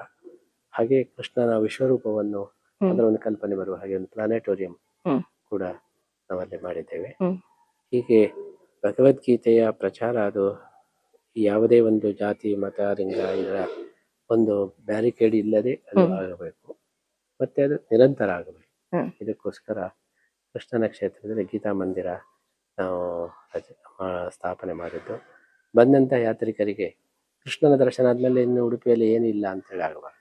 ಸುಮಾರು 2-3 ಗಂಟೆಯ ಸಮಯ ಗೀತಾ ಮಂದಿರದಲ್ಲಿ ಅನೇಕ ವಿಷಯಗಳನ್ನು ತಿಳ್ಕೊಳ್ಳತಕ್ಕಂತಹ ಒಂದು ಎಲ್ಲ ಅವಕಾಶಗಳನ್ನು ನಾವು ಸೃಷ್ಟಿ ಮಾಡಿದ್ದೇವೆ. ಆದ್ರಿಂದ ಉಡುಪಿಗೆ ಬಂದಂತ ಎಲ್ಲ ಯಾತ್ರಿಕರು ಕೂಡ ಕೃಷ್ಣನ ಜೊತೆಗೆ ಗೀತೆಯ ದರ್ಶನ, ಕೃಷ್ಣ ಗೀತಾ ಮಂದಿರ ಅಂತ ಹೇಳಿ ನಾವು ಮಾಡಿದ್ದೇವೆ. ನಮಗೆ ತುಂಬಾ ಸಂತೋಷದ ವಿಚಾರ ಏನಂದ್ರೆ ನಮ್ಮ ಪ್ರವಾಸೋದ್ಯಮ ಇಲಾಖೆ ನಮ್ಮ ಹತ್ರ ತಿಳಿಸಿದೆ, ಉಡುಪಿಯ ಇತಿಹಾಸದಲ್ಲಿ ಉಡುಪಿಗೆ ಇಷ್ಟು ಜನ ಎಂದೂ ಕೂಡ ಬರಲಿಲ್ಲ ಅಂತ. ಇಷ್ಟರ ತನಕ ಬಂದಂತಹ ಒಂದು ಜನಗಳಲ್ಲಿ 20% ಇನ್ಕ್ರೀಸ್ ಆಗಿದೆ ನಮ್ಮ ಪರ್ಯಾಯ ಸಂದರ್ಭ. ಹಾಗಾಗಿ ಉಡುಪಿ ಅಂತ ಗೊತ್ತಿಲ್ಲದಿದ್ದವರೆಲ್ಲ ಬಂದಿದ್ದಾರೆ. ನಾರ್ತ್ ಇಂಡಿಯಾದಿಂದ ಬರ್ತಾ ಇದ್ದಾರೆ, ಸೌತ್ ಇಂಡಿಯಾದಿಂದ ಬರ್ತಾರೆ. ನಮಗೂ ಕೂಡ ತುಂಬಾ ಆಶ್ಚರ್ಯ. ಈ ಅಖಂಡ ಗೀತಾ ಪಾರಾಯಣಕ್ಕೆ ಬಿಹಾರದಿಂದ ಬಂದಿದ್ದಾರೆ, ಆಮೇಲೆ ಉತ್ತರ ಪ್ರದೇಶದಿಂದ, ಕಾಶ್ಮೀರದಿಂದ ಬಂದಿದ್ದಾರೆ, ಮಹಾರಾಷ್ಟ್ರದಿಂದ ತುಂಬಾ ಜನ ಬರ್ತಾ ಇದ್ದಾರೆ, ಕೇರಳದಿಂದ ಬರ್ತಾ ಇದ್ದಾರೆ. ಹೀಗಾಗಿ ಉಡುಪಿ ಈಗ ಅದು ಎಲ್ಲ ಪ್ರಸಿದ್ಧವಾಗಿ ನಮ್ಮ 2 ವರ್ಷದ ಪರ್ಯಾಯದಲ್ಲಿ ಮೋದಿ ಬಂದು ಹೋದ್ಮೇಲೆ ಹೊತ್ತು ಉಡುಪಿಯ ಬಗ್ಗೆ ಎಲ್ಲ ಜನರ ಗಮನ ಸೆಳೆದಿದೆ. ಅಂತಹ ಜನರು ಬಂದವರಿಗೆ ಗೀತೆಯ ಸ್ಫೂರ್ತಿ ದೊರಕಬೇಕು ಎಂಬುದು ನಮ್ಮ ಸಂಕಲ್ಪವಾಗಿದ್ದು, ಅದು ಜಾತಿ ಮತ ಭೇದ ಇಲ್ಲದೆ ಆ ಒಂದು ಕಾರ್ಯ ನಡೆಯಬೇಕು ಅಂತ ಮಹಿಳಾ ವಿದ್ಯಾಪೀಠ ಮತ್ತೆ ಭಗವದ್ಗೀತೆ ಬಗ್ಗೆ ಎಲ್ಲರ ಇನ್ವಾಲ್ವ್ಮೆಂಟ್ಗೋಸ್ಕರ ಈ ಕೋಟಿ ಗೀತಾ ಲೇಖನ ಯಜ್ಞ ಇತ್ಯಾದಿ ಶುರು ಮಾಡಿದೆ. ಲೌಕಿಕವಾದ ಶಿಕ್ಷಣದ ಜೊತೆಗೆ ಧಾರ್ಮಿಕ ಶಿಕ್ಷಣವೂ ಕೂಡ ಸಿಗ್ತಾ ಇದೆ ಅಂತ ಹೇಳಿದ್ರೆ, ಬೆಳೆಯುವ ಸಿರಿ ಮೊಳಕೆಯಲ್ಲಿಯೇ ಮಕ್ಕಳು ಚಿಕ್ಕದಿರುವಾಗಲೇ ಅವರಲ್ಲಿ ನಮ್ಮ ಧರ್ಮದ ಬಗ್ಗೆ ಆಗಿರ್ಬೋದು, ಸಂಸ್ಕೃತಿ ಬಗ್ಗೆ ಆಗಿರ್ಬೋದು, ಅಥವಾ ನಾವು ಯಾವ ರೀತಿಯಲ್ಲಿ ಜೀವನವನ್ನ ಸಾಗಿಸಬೇಕು ಅನ್ನೋದನ್ನ ತಿಳಿ ಹೇಳಿದ್ರೆ ಅವರು ಮುಂದೆ ದೊಡ್ಡ ವ್ಯಕ್ತಿ ಆಗುವುದಕ್ಕೆ ಸಾಧ್ಯ ಅನ್ನುವ ಒಂದು ಮನೋಭಾವದಿಂದ ಈ ಶಾಲೆಯ ಒಂದು ಕನಸನ್ನ ಹೊತ್ತಿದ್ದಾರೆ. ಆ ಕನಸು ಕೂಡ ಈಡೇರ್ಲಿ ಅಂತ ಕೃಷ್ಣನಲ್ಲಿ ನಾವು ಕೂಡ ಪ್ರಾರ್ಥಿಸುವ ಜೊತೆಗೆ ನಾವು ಹೇಳ್ತೇವೆ, ಒಂದಷ್ಟು ಬೆಳವಣಿಗೆಗಳು ಆಗ್ತದೆ ಅಥವಾ ಒಂದಷ್ಟು ಬದಲಾವಣೆಗಳು ಆಗ್ತದೆ, ಒಂದಷ್ಟು ಜನರ ಮನ ಬದಲಾಗಿ ಜೀವನದ ದಾರಿಯನ್ನ ಸಾಕ್ತಾರೆ. ಆದ್ರೂ ಕೂಡ ತಮ್ಮಲ್ಲಿ ಹೇಳಿರ್ಬಹುದು, ಒಂದಷ್ಟು ಪೋಷಕರಾಗಿರ್ಬಹುದು ಅಥವಾ ಯಾರೇ ಆಗಿರ್ಬಹುದು ಬಂದು ಹೇಳಿರ್ಬಹುದು, ನಮ್ಮ ಮಕ್ಕಳಿಗೆ ಹೇಳಿಕೊಡುವಲ್ಲಿ ಅಥವಾ ಅವರನ್ನ ದಾರಿಗೆ ತರುವಲ್ಲಿ ನಾವು ಸೋಲ್ತಾ ಇದ್ದೇವೆ ಅಥವಾ ನಮ್ಮ ಮಾತನ್ನ ಕೇಳುದ್ರಲ್ಲಿ ಹಿಂದೆ ಬರ್ತಾ ಇದ್ದಾರೆ ಅಂತ ಹೇಳ್ಕೊಂಡು, ಅಂತಹ ಒಂದು ಜನತೆಗೆ ಅಥವಾ ಯುವ ಜನಾಂಗಕ್ಕಾಗಿರ್ಬೋದು ಅಥವಾ ಸರಿದಾರಿಯಲ್ಲಿಯೇ ತಾವು ತೋರಿಸಿದಂತಹ ಈ ಗೀತೆಯ ಒಂದು ಬೆಳಕನ್ನು ಹಿಡಿದು ಸಾಕ್ತಿರುವವರಾಗಿರ್ಬೋದು, ಆಚೆಯೂ ಆಗಿರ್ಬೋದು ಈಚೆಯೂ ಆಗಿರ್ಬೋದು, ಇರುವಂತಹ ಒಂದು ಯುವ ಜನತೆಗೆ ತಾವು ಏನು ಸಂದೇಶವನ್ನ ಹೇಳ್ತೀರಿ? ನಾವು ಹೇಳುದಂದ್ರೆ ಜೀವನ ಮೌಲ್ಯಗಳು ಬಹಳ ಮುಖ್ಯ. ಇವತ್ತು ಶಿಕ್ಷಣ ಅಂತ ಹೇಳಿದ್ರೆ ಕೇವಲ ಹಣ ಸಂಪಾದನೆಗೆ ಏನು ಮಾಡಬೇಕು ಎಂಬುದನ್ನು ಮಾತ್ರ ಹೇಳಿಕೊಡ್ತಾರೆ. ಯಾವುದರಿಂದ ಜಾಸ್ತಿ ಇನ್ಕಮ್ ಬರ್ತದೆ ಆ ಹಣದಿಂದ ಸಂತೋಷ ಪಡ್ಬೋದು ಅಂತ. ಅದು ಹಾಗಲ್ಲ. ಜೀವನ ಅಂತ ಹೇಳಿದ್ರೆ ನಾವು ಯಾವ ಮೌಲ್ಯಗಳನ್ನು ಜೀವನದಲ್ಲಿ ಅಳವಡಿಸ್ಕೊಳ್ತೇವೆ ಅದು ಮುಖ್ಯ. ಅದರಿಂದ ಮೌಲ್ಯಾಧಾರಿತವಾದಂತಹ ಶಿಕ್ಷಣವನ್ನು ಕೊಡಬೇಕು. ಅದರ ಜೊತೆಗೆ ಆರ್ಥಿಕವಾದಂತಹ ಬೆನಿಫಿಟ್ ಬರುವ ವಿದ್ಯೆಯನ್ನು ಪಡಿಬಹುದು. ಇವತ್ತು ನಾವು ಮೌಲ್ಯಾಧಾರಿತ ಸಂಸ್ಕಾರ ಒಂದು ಮೇಲೆ ಇರ್ತಕ್ಕಂತಹ ಶಿಕ್ಷಣವನ್ನು ಕೊಡ್ತಾ ಇಲ್ಲ. ಹಾಗಾಗಿ ಯುವ ಜನತೆ ಅದರಿಂದ ತಪ್ಪಿ ಹೋಗ್ತಾ ಇದ್ದಾರೆ. ಆದ್ರಿಂದ ನಾವು ಎಲ್ಲಿ ನಮ್ಮ ತಪ್ಪು ನಡೆದಿದೆ ಅದನ್ನು ಸರಿ ಮಾಡಿಕೊಳ್ಬೇಕು. ಮಕ್ಕಳಿಗೆ ಜೀವನ ಮೌಲ್ಯವನ್ನು, ಚಿರಂತನ ಮೌಲ್ಯವನ್ನು, ಜೀವನದಲ್ಲಿ ಯಾವುದು ಪುರುಷಾರ್ಥ ಇದನ್ನು ನಾವು ಮೊದಲು ತಿಳಿಸಿಕೊಡ್ಬೇಕು. ಆಮೇಲೆ ಲೈವ್ಲಿಹುಡ್, ಜೀವನಕ್ಕೆ ಬೇಕಾದಂತಹ ಸುಖ ಸಂಪತ್ತಿಗೆ ಬೇಕಾದಂತಹ ಇದನ್ನು ನಾವು ಕೊಡಬಹುದು. ಈಗ ಬರೀ ಲೈವ್ಲಿಹುಡ್ ಅನ್ನು ಮಾತ್ರ ನಾವು ಹೇಳಿಕೊಡ್ತಾ ಇದ್ದೇವೆ. ಹಣ ಬಂದರೆ ಸಾಕು, ಹಣದಿಂದ ಸುಖ ಬರುತ್ತದೆ ಅಂತ. ಅದು ಹಾಗಲ್ಲ, ಹಣದಿಂದ ಸುಖ ಇಲ್ಲ. ನಾವು ನಂಬಿದ ಒಂದು ಶಾಶ್ವತ ಮೌಲ್ಯಗಳಿದೆ, ಅದರಿಂದ ಸುಖ ಬರುತ್ತೆ. ಅದನ್ನು ತಿಳಿಸಿಕೊಡುವುದು ಅದು ಕಡಿಮೆ ಆದ್ರಿಂದ ಇವತ್ತು ಯುವಕರೆಲ್ಲ ದಾರಿ ತಪ್ತಾ ಇದ್ದಾರೆ. ಅದು ಆ ಒಂದು ಕೆಲಸವನ್ನು ಮಾಡಬೇಕು. ಎಷ್ಟೇ ಹಣ ಇದ್ರೂ ಕೂಡ ಸುಖ ಅಥವಾ ಶಾಂತಿ ನೆಮ್ಮದಿಯನ್ನ ಹಣ ಕೊಟ್ಟು ಕೊಂಡ್ಕೊಳ್ಳಿಕ್ಕೆ ಸಾಧ್ಯ ಇಲ್ಲ. ಅದೆಲ್ಲ ಸಿಗುವುದು ನಮ್ಮ ಧರ್ಮವನ್ನ ಆಚರಿಸಿದಾಗ, ನಾವು ಹಿರಿಯರ ಮಾರ್ಗದರ್ಶನದಲ್ಲಿ ನಡೆದಾಗ ಮಾತ್ರ ತಾಳ್ಮೆ ಆಗಿರ್ಬೋದು ಅಥವಾ ಶಾಂತಿ ಆಗಿರ್ಬೋದು, ನೆಮ್ಮದಿ ಆಗಿರ್ಬೋದು ನಮ್ಗೆ ಸಿಗ್ಲಿಕ್ಕೆ ಸಾಧ್ಯ ಅಂತ ಹೇಳುವ ಮಾತನ್ನ ಹೇಳಿದ್ರು. ಯುವ ಜನತೆ ಎಲ್ಲರೂ ಸಹ ಇದನ್ನ ಪಾಲಿಸ್ತಾರೆ ಅಂತ ಭಾವಿಸ್ತಾ, ಇಲ್ಲಿಯವರೆಗೆ ನಮ್ಮ ಜೊತೆಗೆ ಚತುರ್ಥ ಪರ್ಯಾಯದ ಒಂದಷ್ಟು ವಿಚಾರವನ್ನ ಹಂಚ್ಕೊಂಡ್ರು ಶ್ರೀಗಳು. ಸುವರ್ಣ ಪರ್ಯಾಯ ಅಂತ ನಾನು ಆವಾಗ್ಲೇ ಹೇಳಿದೆ. ಸುವರ್ಣ, ಅದರಲ್ಲಿ ವರ್ಣ ಅಂತ ಹೇಳಿದ್ರೆ ಅಕ್ಷರ ಅಂತ ಬರ್ತದೆ. ಅದನ್ನ ಕೋಟಿ ಗೀತೆಗೆ ನಾವು ಉದಾಹರಣೆಯನ್ನು ಕೊಟ್ರೆ ಅಕ್ಷರ, ಅದೆಲ್ಲವನ್ನು ಸಹ ಬರೆದ್ರು. ಕೋಟಿ ಗೀತೆಯನ್ನ ಬರೆಯುವುದರ ಮೂಲಕ ಸುವರ್ಣವನ್ನ, ಅವರ ಜೀವನವನ್ನ ಸುವರ್ಣ ಮಾಡ್ಕೊಂಡ್ರು. ಆ ಸುವರ್ಣದ ಆ ಬೆಳಕಂತ ಹೇಳುದು ವಿಶ್ವವ್ಯಾಪ್ತಿಯಾಗಿ ಪಸರಿಸ್ಲಿ ಅಂತ ಭಾವಿಸ್ತಾ, ತಮ್ಮ ಸಮಯವಿಲ್ಲದ ಸಮಯದಲ್ಲಿಯೂ ಸಹ ನಮ್ಮ ವಾಹಿನಿಗೆ ಇಷ್ಟು ಹೊತ್ತು ತಮ್ಮ ಪರ್ಯಾಯದ ಮಾತಾಗಿರ್ಬೋದು ಅಥವಾ ಗೀತೆಯ ಬಗ್ಗೆ ತಮಗೆ ಇರುವಂತಹ ಮುಂದಿನ ಒಂದು ಸಂಕಲ್ಪ ಆಗಿರ್ಬೋದು, ಅದಕ್ಕಿಂತ ವಿಶೇಷವಾಗಿ ಯುವ ಜನತೆಗೆ ತಮ್ಮ ಕಿವಿ ಮಾತಾಗಿರ್ಬೋದು, ಇದೆಲ್ಲವನ್ನು ಸಹ ತಿಳಿಸಿಕೊಟ್ಟಿದ್ದಕ್ಕಾಗಿ ತಮಗೆ ಮತ್ತೊಮ್ಮೆ ಭಕ್ತಿಪೂರ್ವಕವಾದಂತಹ ಪ್ರಣಾಮಗಳನ್ನ ಸಲ್ಲಿಸ್ತಾ ಇದ್ದೇನೆ. ಇದಾಗಿತ್ತು ಪರ್ಯಾಯ ಪುತ್ತಿಗೆ ಶ್ರೀಗಳವರ ವಿಶೇಷ ಕಾರ್ಯಕ್ರಮ. ತಮಗೆಲ್ಲರಿಗೂ ಸಹ ಕೃಷ್ಣನ ಅನುಗ್ರಹ ದೊರಕಲಿ ಅಂತ ಭಾವಿಸ್ತಾ ಈ ಕಾರ್ಯಕ್ರಮವನ್ನ ಇಲ್ಲಿಗೆ ಮುಗಿಸ್ತಾ ಇದ್ದೇವೆ. ನಮಸ್ಕಾರ.